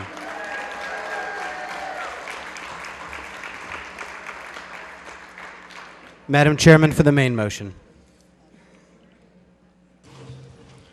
Mr. Moderator, I move Article 27 as recommended. Article 27, as recommended, this is to transfer the sum of $65,000 from certified free cash to purchase a new telephone system and related upgrades for Town Hall. This was held by Mr. Cook.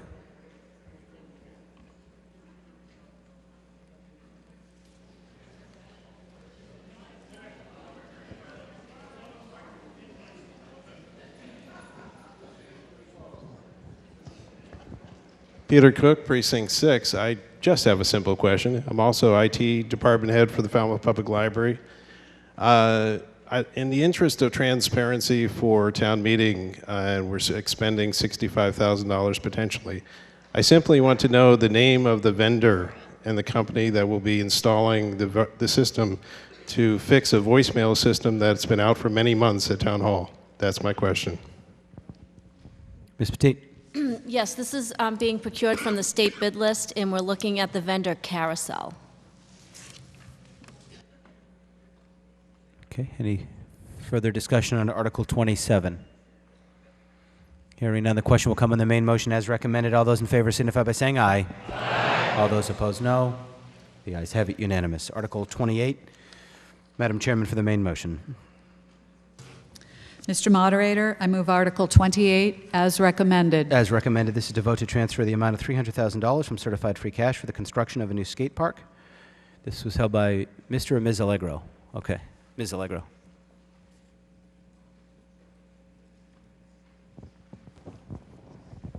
Thank you, Mr. Moderator. Mary Ann Allegro, Precinct 7. I just have a few questions about the park. First of all, as is stated in here, and as we've been presented with this before, there's already been over $100,000 dedicated to it from town meeting. We did see some pictures of the original park, that the property had been vandalized and disrespected and not used properly. I have a question about that coming up.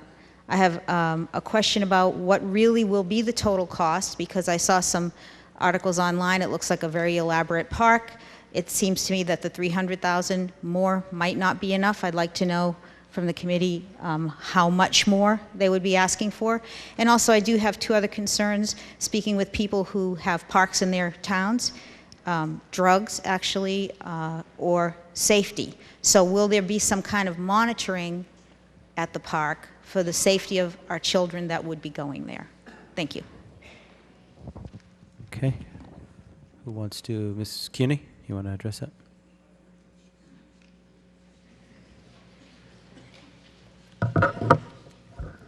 Sandra Cuny, Precinct 2,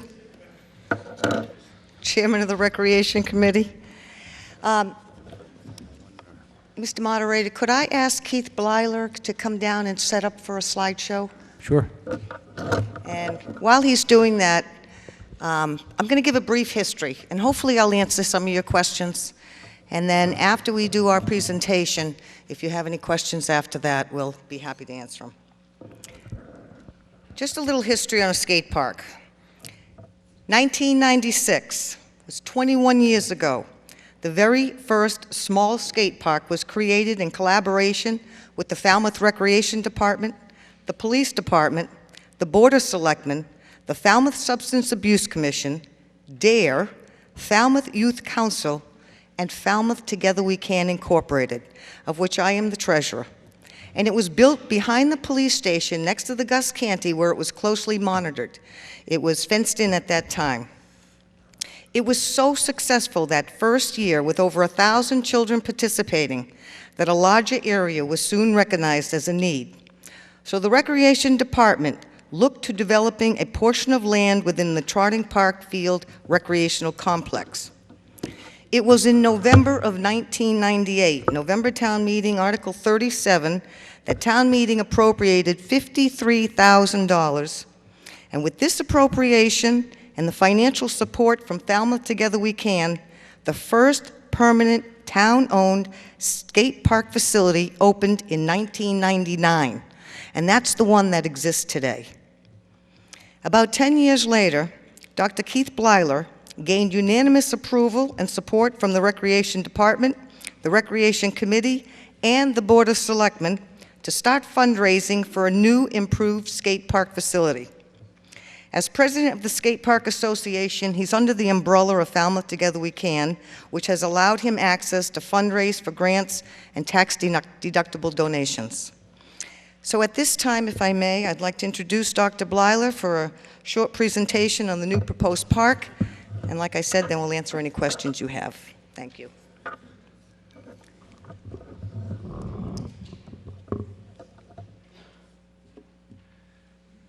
Ladies and gentlemen of the town, town meeting members, I greatly appreciate this opportunity to speak in front of you tonight.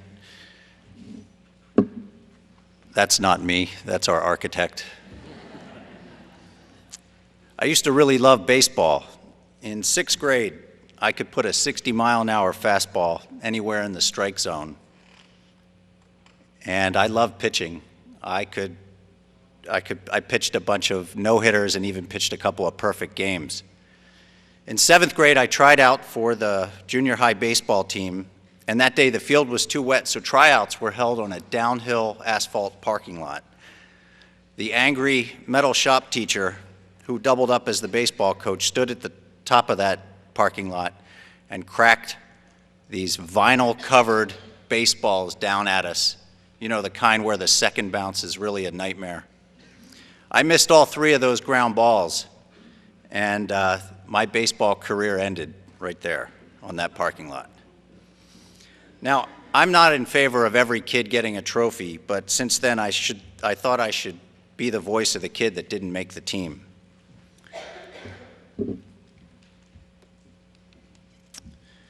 Since moving here in 2003, I also felt like we should modernize our skate park because the current one is outdated. Unfortunately, it was outdated when it was first built, but it was a very nice gesture by the town to provide something for the kids that was even better than the existing skate park behind the police department. I formalized this intention to bring a new skate park to our town in 2008 as a private citizen group, the Falmouth Skate Park Association, working in association with the nonprofit Falmouth Together We Can. In 2008, the kids quickly got behind the project. They understood that the current skate park didn't have the features that a modern cast-in-place concrete skate park had that other towns were starting to build. This type of modern skate park would feature bowls and fluid transitions between features without having to push. Well, what are the reasons to have a skate park? Well, this town has had 2 successful skate parks. The first skate park behind the police department was a huge success, as Sandy said. This led to the current skate park that has a lot of widespread use since 1999. Currently, there are an estimated 6.3 million skateboarders in the U.S. and only about 3,500 skate parks available for them to ride. The need for more safe skate parks has never been greater. A skate park is not just for skateboarders. It's for bikes, it's for rollerblades. About 60% of users of skate parks nowadays are kids with scooters, but modified wheelchairs and casual observers. Skateboarding is popular. It's the 3rd most popular sport amongst kids age 8 to 18 after football and basketball. Skateboarding will be featured in the upcoming Summer Olympics. The face of sports is changing. Skaters and users of skate parks are athletes. It's a healthy, inexpensive outdoor activity that doesn't require a team, coaches, travel, sidelines, or a timer. It improves communities, it draws business to towns. I know I traveled to towns with my kids. And it provides a safe place to recreate. You probably remember where all the skateboarders went when there was no skate park. And if a city doesn't have one, it is a skate park. No longer is a skate park a controversial topic. Here are some towns that have gotten behind these projects. They've identified that this is a need for their town. Here's the Hingham Skate Park, the rec director there.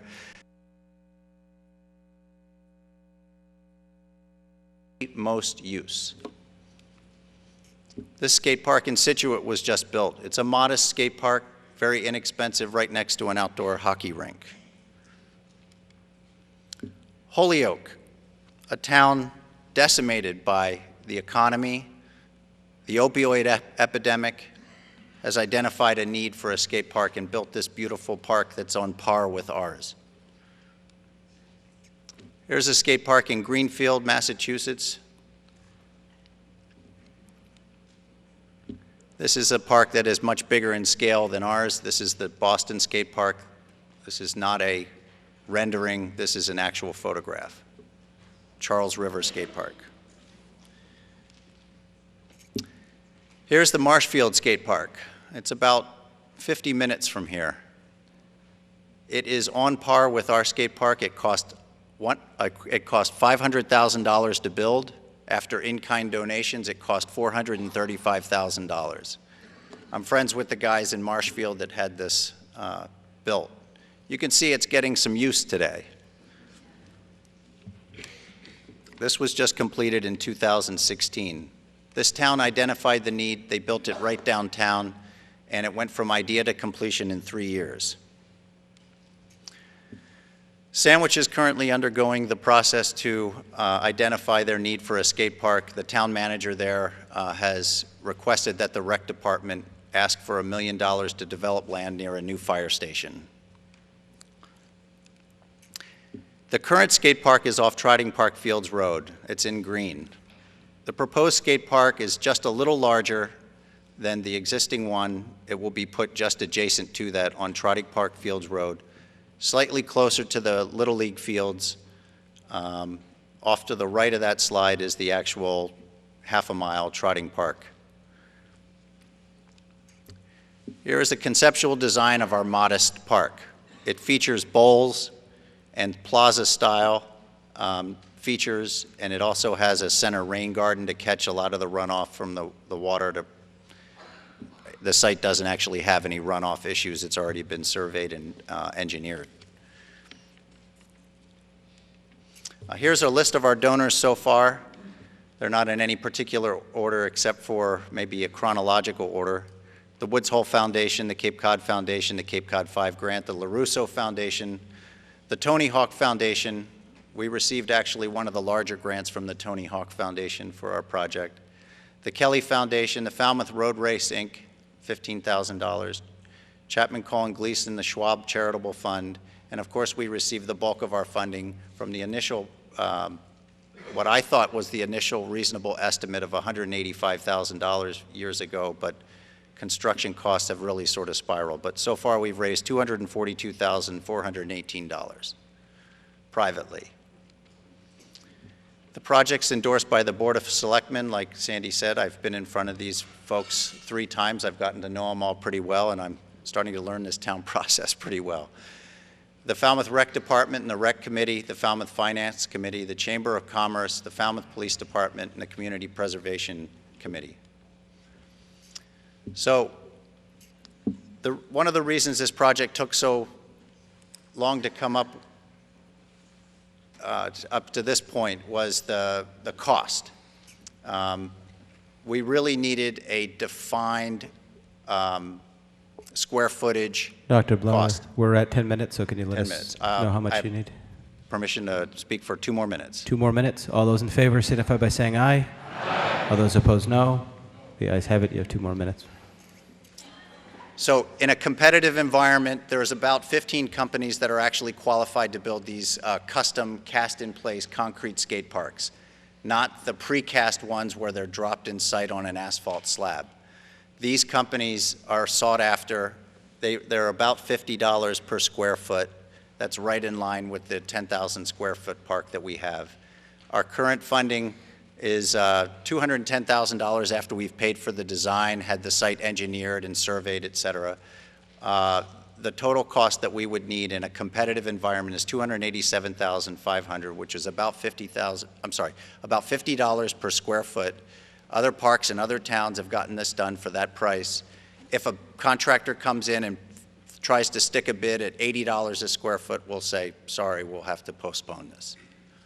Thank you very much. Okay.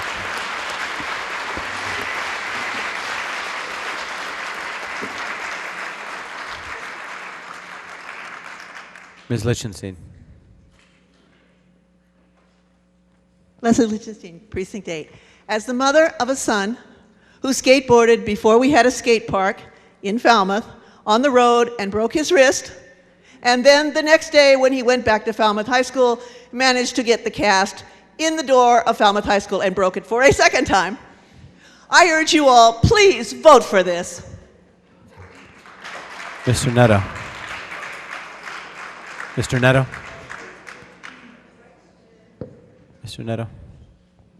Joe Netto, Precinct 9. I would hope we would support this article. I'm amazed. I'm at the Trotten Park Fields at least 3 out of every 7 days a week as a walking the dog and walking myself, so to speak. And I'm amazed at the, usually around 10 to 11 in the morning, and there's always somebody there, even in the cold days of the wintertime. Also, I like to support the activity of an individual sport where it's not organized, so I imagine there's competition, but that's great. But one question, and I feel we will support this, but there's one question I have for the town manager. He's going to be the person in charge of the money, if I may. Mr. Sousa, we have private funds, and now we're having an inclusion of $300,000 in public funds. So would this process, this would go under the standard bid for construction process, correct? Mr. Sousa. That's correct. We'll be guided by state procurement law as to how we proceed. Okay, Mr. Allegro.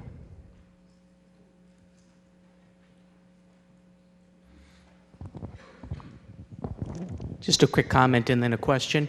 I was skeptical of this project when I came here tonight, so I just want to add my voice that what I've seen tonight makes it look like a worthwhile project, and I'll be voting for it. And then my quick question is, what is planned for the old skate park grounds? Unless I missed the plan for that, can somebody tell me what's going to happen to the old space? Ms. CUNY. Going to continue. We're going to keep it.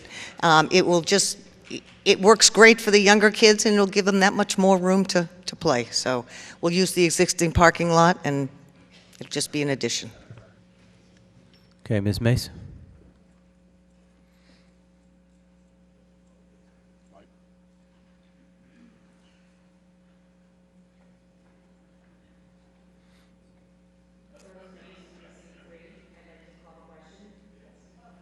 Okay. The motion to move the previous question. All those in favor signify by saying aye. Aye. All those opposed, no. The ayes have it. The question's been moved. The question will come on the main motion. The main motion to transfer $300,000 from certified free cash for the construction of the skateboard park. All those in favor signify by saying aye. Aye. All those opposed, no. The ayes have it. Unanimous.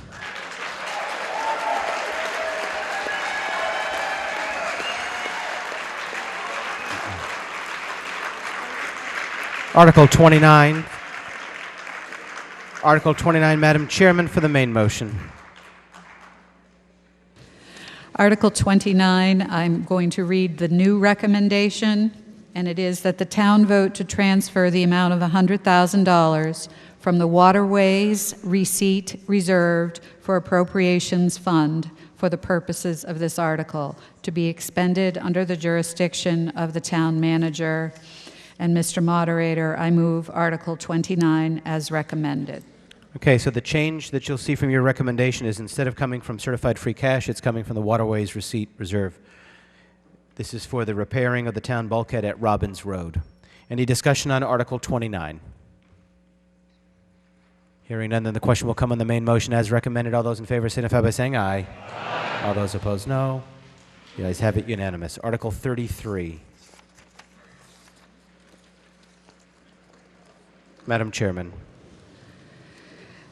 Point of clarification, the $40,000 line item amount, the transfer to, it's Consolidated Communication. It has very similar initials to Conservation Commission, so I wanted to point out that it is Consolidated Communication there. And Mr. Moderator, I move Article 33 as recommended. As recommended, this is to transfer $1,245,000 from within the fiscal 2017 budget. This was held by Ms. Aldwatt.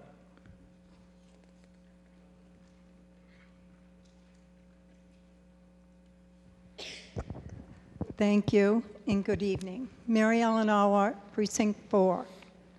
I stand to speak on this article tonight, not because I don't support it for this town meeting, only to say that it falls under the category of, is it necessary? The number one question in the front of our warrant booklets.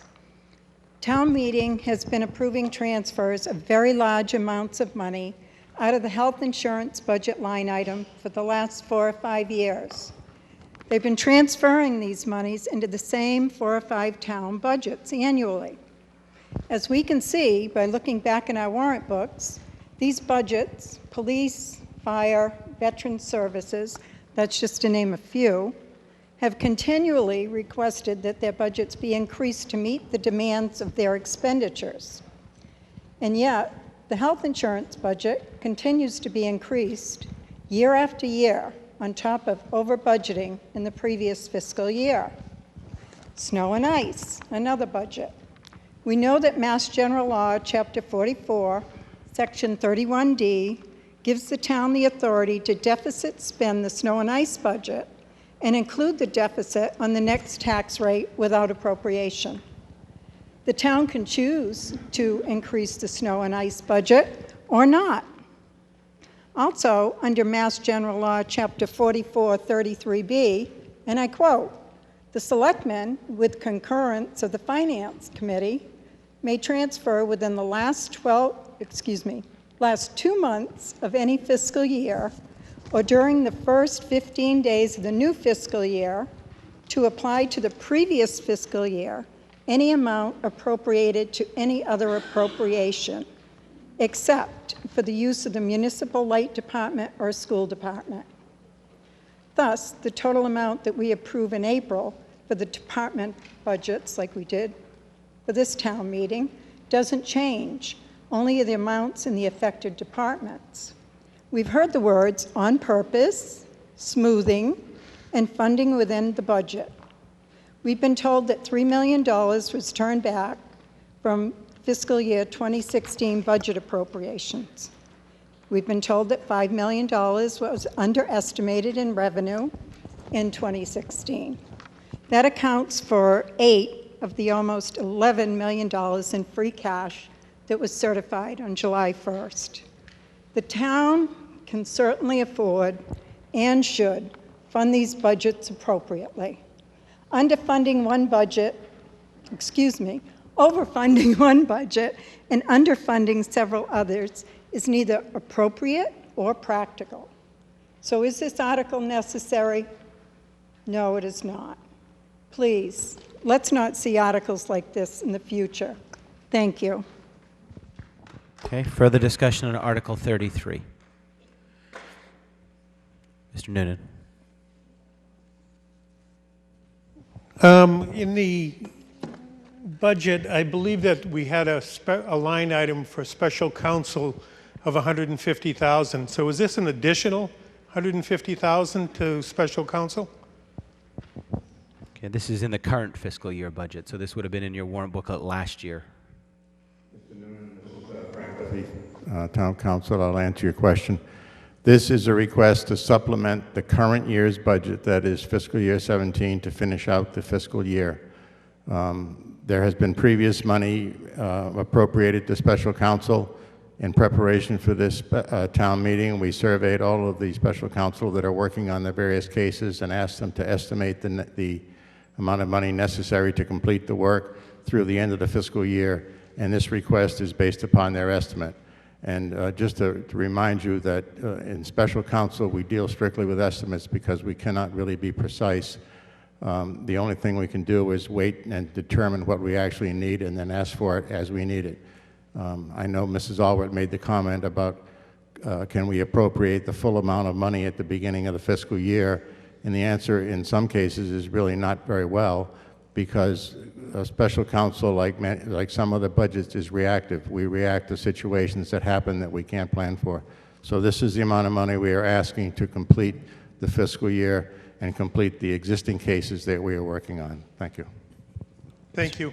Just one other question on legal.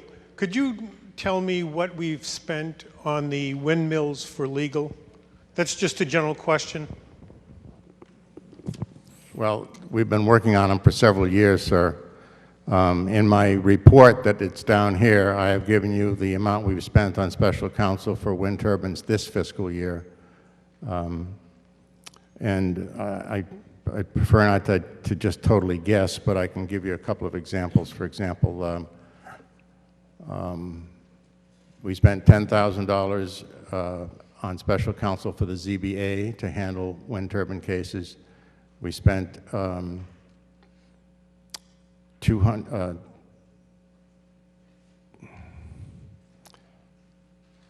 in the vicinity of about $300,000 on wind turbine cases this year.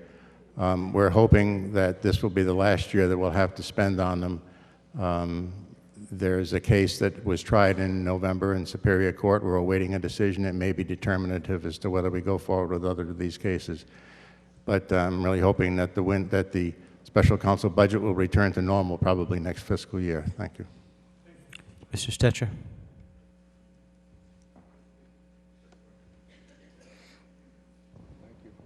I notice almost half of this is due to snow and ice removal. That's $700,000. It seems to me that's a lot of money to be short, considering the winter that we had. I just wonder why. Yeah, that's a good question. Oh, sorry. I just want to remind everyone, when we look at potential deficits for the fiscal year, and particularly snow and ice, we're in a deficit.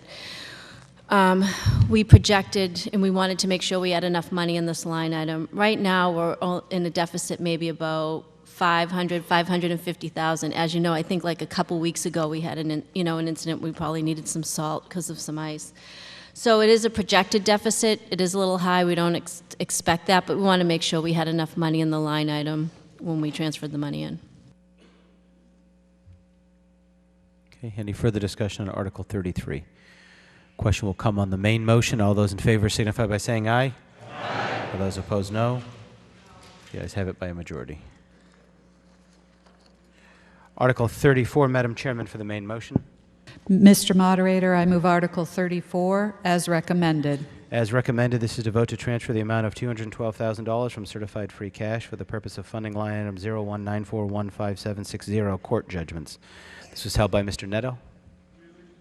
Mr. Netto releases his hold. Any further discussion on Article 34? Hearing none, the question will then come on the main motion as recommended. All those in favor signify by saying aye. Aye. All those opposed, no. The ayes have it, unanimous. Article 35, this is a Community Preservation Committee article. Madam Chairman. The committee moves approval of the motion as recommended.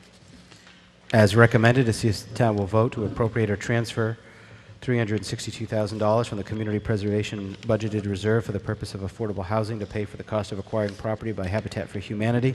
Lists out the location. Any discussion? Do you want to do an opening presentation or go right to discussion? Okay, so questions? Ms. Putnam. Yep. Do we have a map? Is that what you said? Is there a map graphic, or is it in the book? It's not in the book? Okay.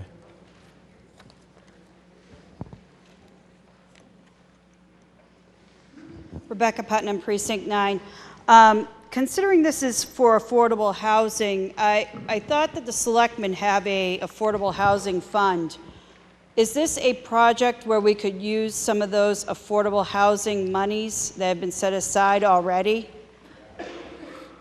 Habitat came to the Community Preservation Fund for the purchase price for the property, and it has plans to come to the Falmouth Affordable Housing Fund for maybe $600,000 to $700,000 as soon as the property the transaction is complete. Through you, Mr. Moderator, how much funds are in that account currently? $949,000. So could we not use those funds and give it entirely instead of using new funds? And that way we could just replenish next year when we need to, when we have to do our usual CPC transfer of affordable housing funds that we don't use? have an article transferring $300,000 to the Falmouth Affordable Housing Fund at this town meeting, asking the town meeting to do that. Are you suggesting that town meeting ask Habitat to wait until, to start over and request the funds from the Falmouth Affordable Housing Fund? The Board of Selectmen, we already have an account, you said, But with it's the- 900,000 in it, correct? It's the same money. Okay. How much have we given out of that account currently to Habitat for Humanity to purchase the land? The recommendation for $362,000 to purchase the land comes from the Community Housing Reserve in the Community Preservation Fund, as well as from the, I believe, from the undesignated fund balance. I'm not sure, I don't remember for sure. I think you're misunderstanding, but that's okay. Well, say it again. So we have to spend 10% of community preservation receipts every year on housing, and we don't do very well on spending that on an annual basis. And so some of it has been transferred into the fund that you referenced. Others, like this amount, needs to be spent, so we need to either go put it in the other account, take it out of the other account later, or give it to Habitat for Humanity through this article. So there's, I mean, you could put it into another account and then give it to them from that account, or you could just appropriate it directly to them. You know, it's half a dozen of one, six of the other. But Mr. Netto. Joe Netto, Precinct 9. Can someone explain to me why we don't have a map as to where this land is? Again, it's in the warrant book. Here you're asking me for some money to buy 5.5 acres of land. Where is it? I do not know where the Living Waters Christian Center was going to be built, and I don't have the assessors maps. Again, information in the warrant book is missing. I'm not speaking against the article, but I mean, and who owns the land and where is the land? Mr. Netto, there is a slide in our presentation that we made Monday, if we could pull that up from the Community Preservation Fund. And the land is just this side of Wacoit Congregational Church on by Barrows Road. Well, how come that map, again, wasn't published in the, Mr. Moderator? How come the map of the land is not in my warrant book? Yep. Do I have a can I get an answer to that question? Or can we see a map now, please? When they can pull that slide up. Coordinator for the town of Falmouth. Joe, there are 11 or 12 CPC articles. I didn't create a map for each CPC article, and I wasn't asked to. Well, then, okay, then, I'm sorry. Then in the future, could we? There's the map. Yeah, okay, thank you. That's all I'm asking for. Thank you. Okay, I see a hand. I don't see a face, but I see a hand over here behind Mr. Haddad. Oh, there he is. Okay. Barry Panish, Precinct 7. This is off of Barrows Road, and I approve of the affordable housing being put onto this lot, but the density of 12 single-family homes on 5.5 acres, and if anybody is familiar with Barrows Road, it is a very, very highly dense area of housing and a very, very narrow road, and 12 single-family homes just seems to be over density for this area. I would prefer there being maybe 8 units in there.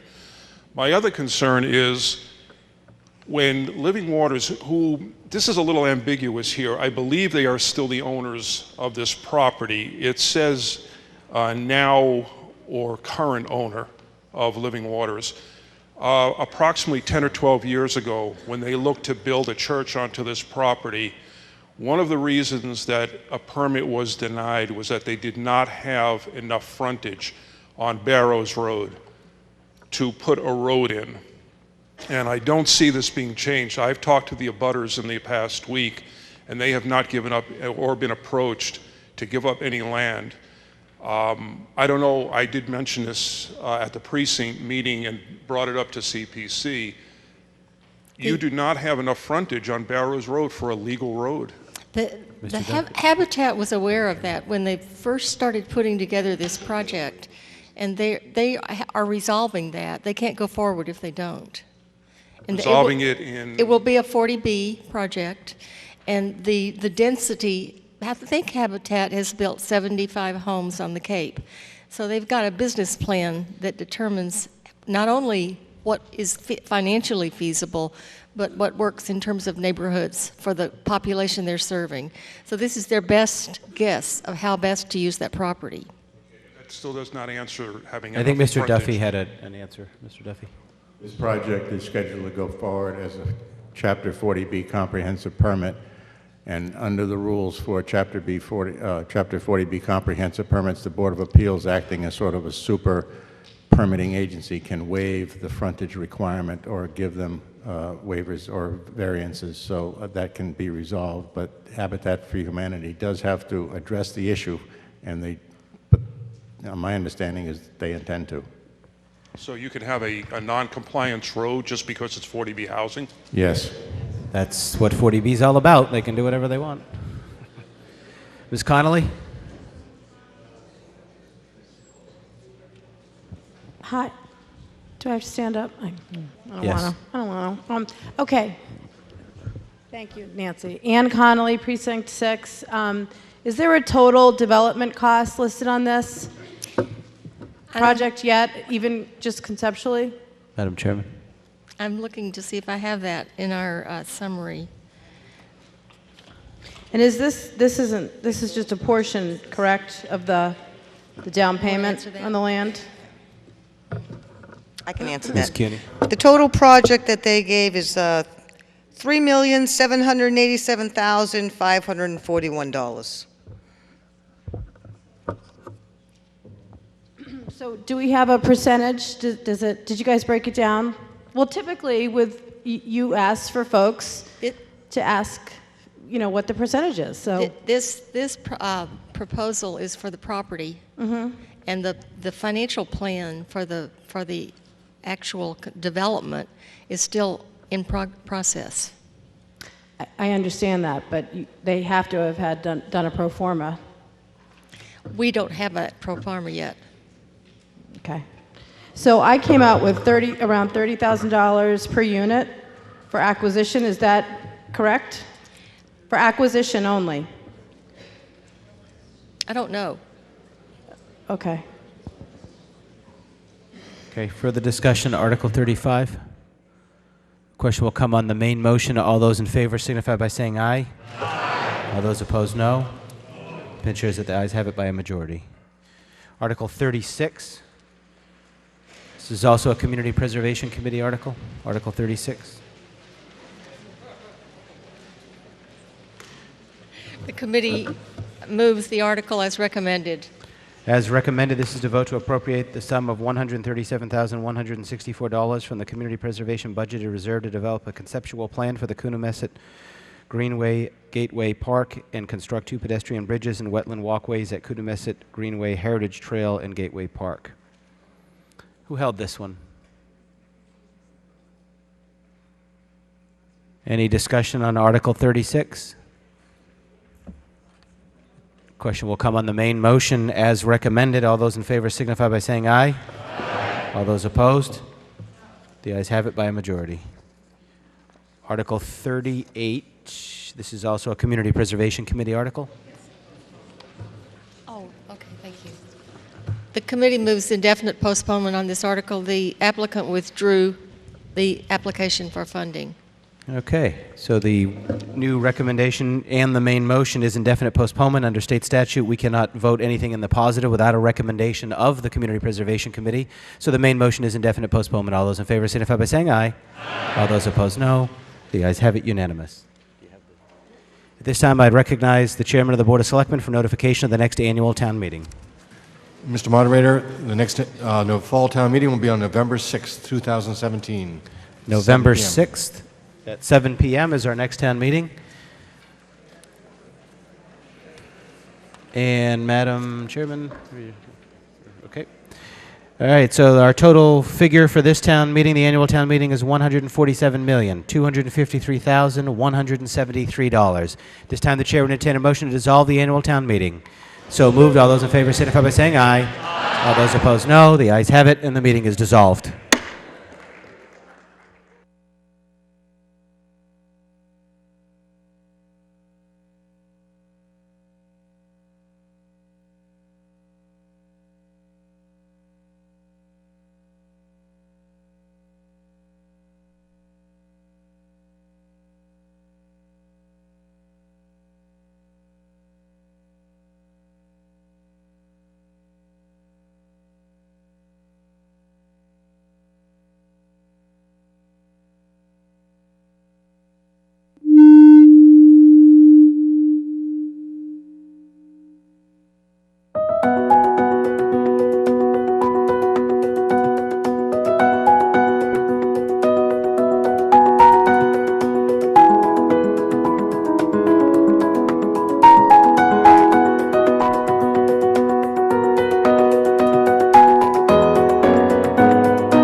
Falmouth Community Television's coverage of town meeting is sponsored by the following corporate underwriters.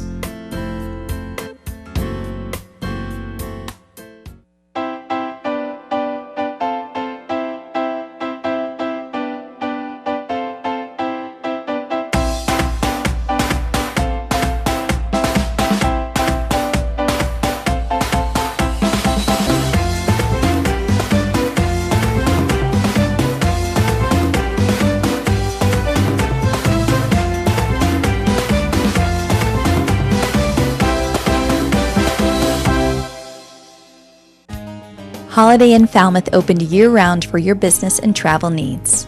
We provide a full restaurant and accommodations for banquets, holiday parties, weddings, corporate events, seminars, and more. Featuring KC Bar and Grill, where guests or Falmouth residents can enjoy our selection of local craft beers, cocktails, and a variety of pub food from our menu. Holiday Inn Falmouth, your home away from home.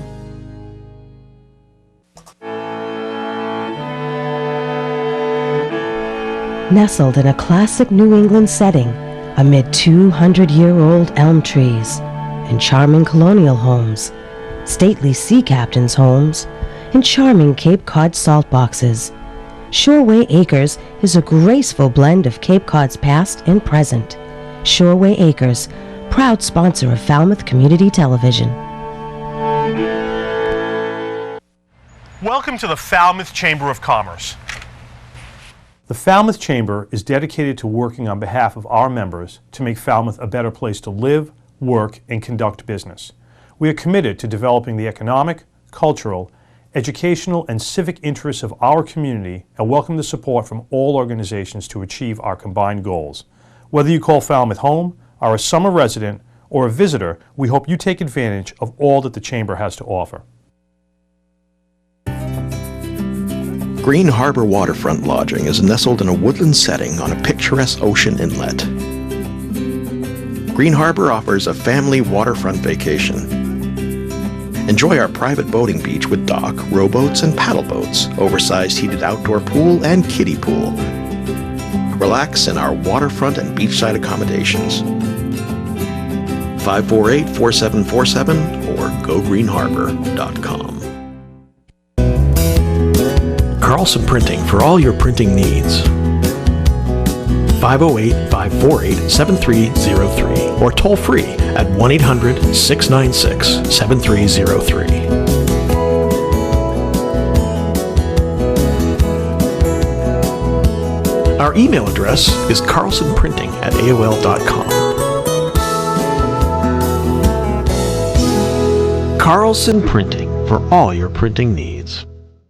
Hosting services for fctv.org are provided by MegaNet Communications. MegaNet offers a wide array of internet services, including Mega Backup Cloud Service, server co-location, T1, fiber, Metro Ethernet, as well as telephone services such as hosted PBX and digital voice. Their number one goal is to keep your communications network up and running and allow you to focus on growing your business. 877-634-2638 or meganet.net.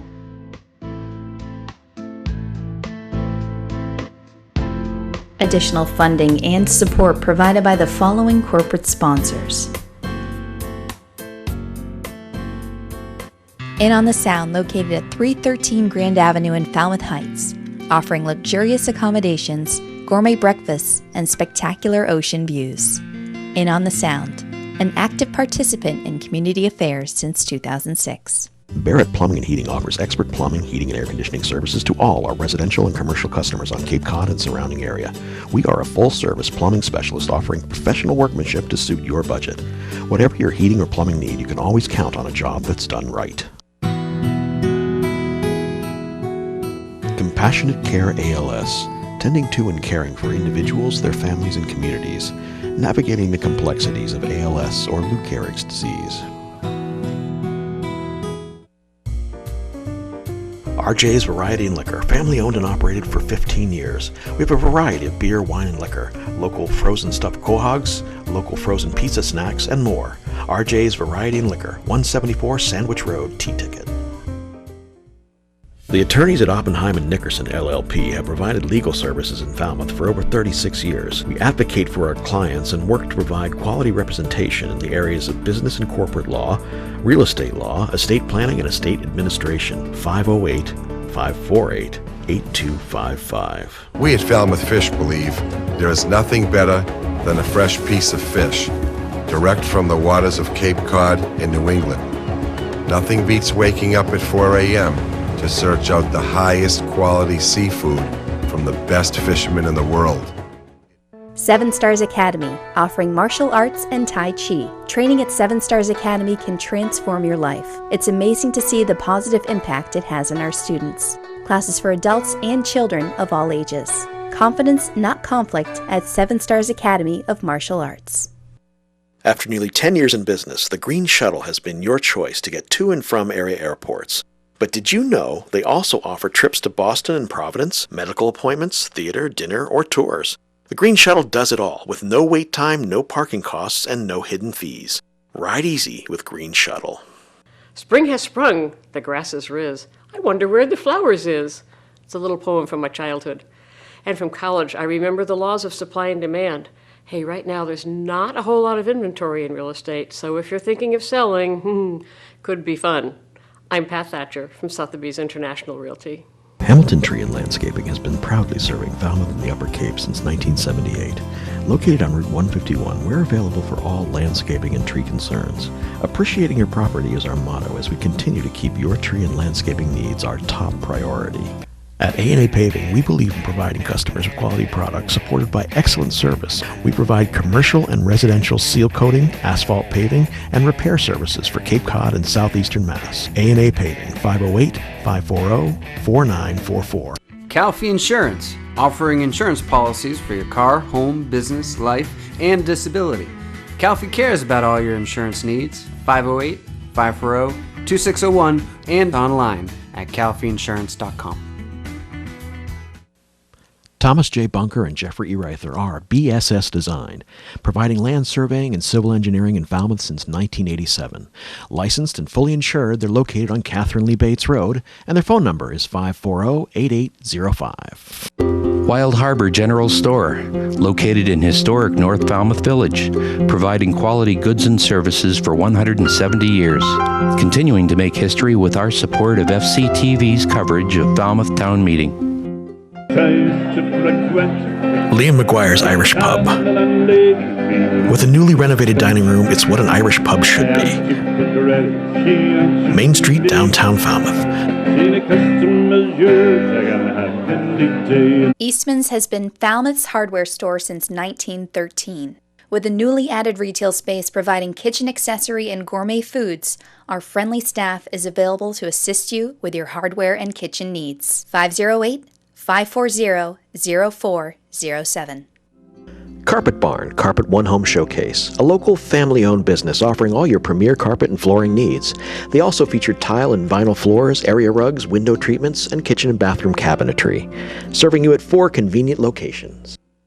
Cavosa Disposal is proud to provide trash removal, recycling, and composting to local businesses in Falmouth and surrounding communities.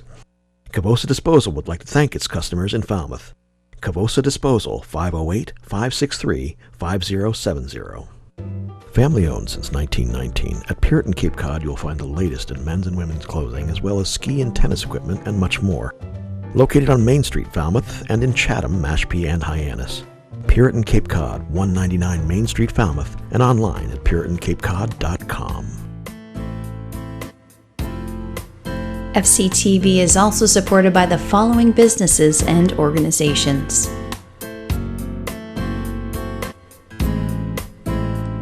St. Elizabeth Seton Church, 508-563-7770, stelizabethseton.org.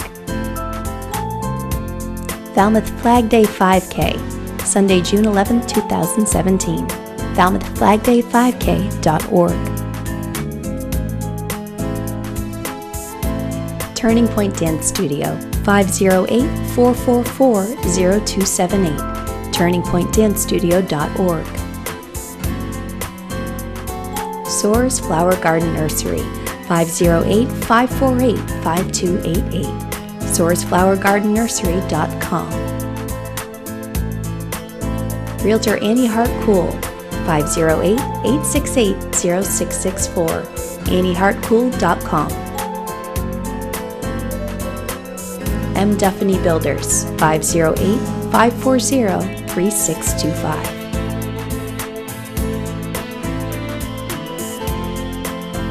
Cranberry Nail Spa, 704 Main Street, Falmouth, 508-495-9999. Wood Lumber Company, 508-548-3154, woodlumbercompany.com. Danny's Barber Shop, 508-548-6013, dannysbarbershop.net.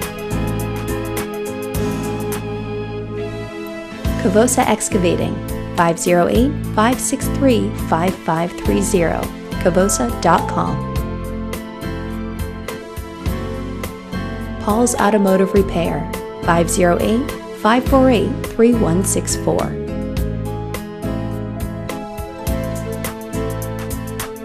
David Rogers Electric, 508-564-7507.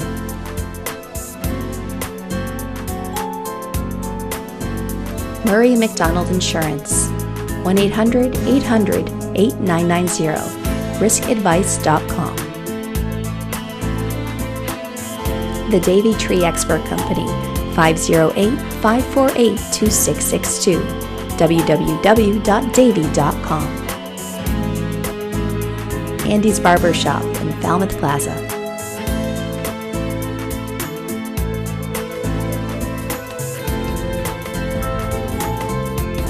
Chapman Cole and Gleason, 508-540-4172.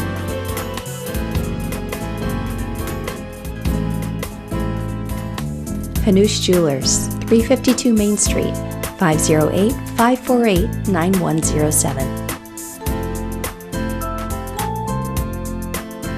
Mahoney's Garden Center, Route 28 East Falmouth, 508-548-4842. Vincent Associates, 548-6500, vincentassociates.com. Cape Cod 5, 508-457-5252, capecod5.com. The Cooperative Bank of Cape Cod, 649 Main Street, Falmouth, 508-495-5010. Falmouth Chimney Sweep, 508-540-0458, falmouthchimneysweep.com. Martha's Vineyard Savings Bank, 508-627-4266, mvbank.com. FIPS, Falmouth Volunteers in Public Schools, 508-548-1621, falmouthfips.org. Cape Cod Cleaning, 508-563-7622. Steve's Pizzeria and More, 508-457-9454, stevespizzeria.andmore.com. Shaw's, Roach Brothers, Stop and Shop, and Walmart.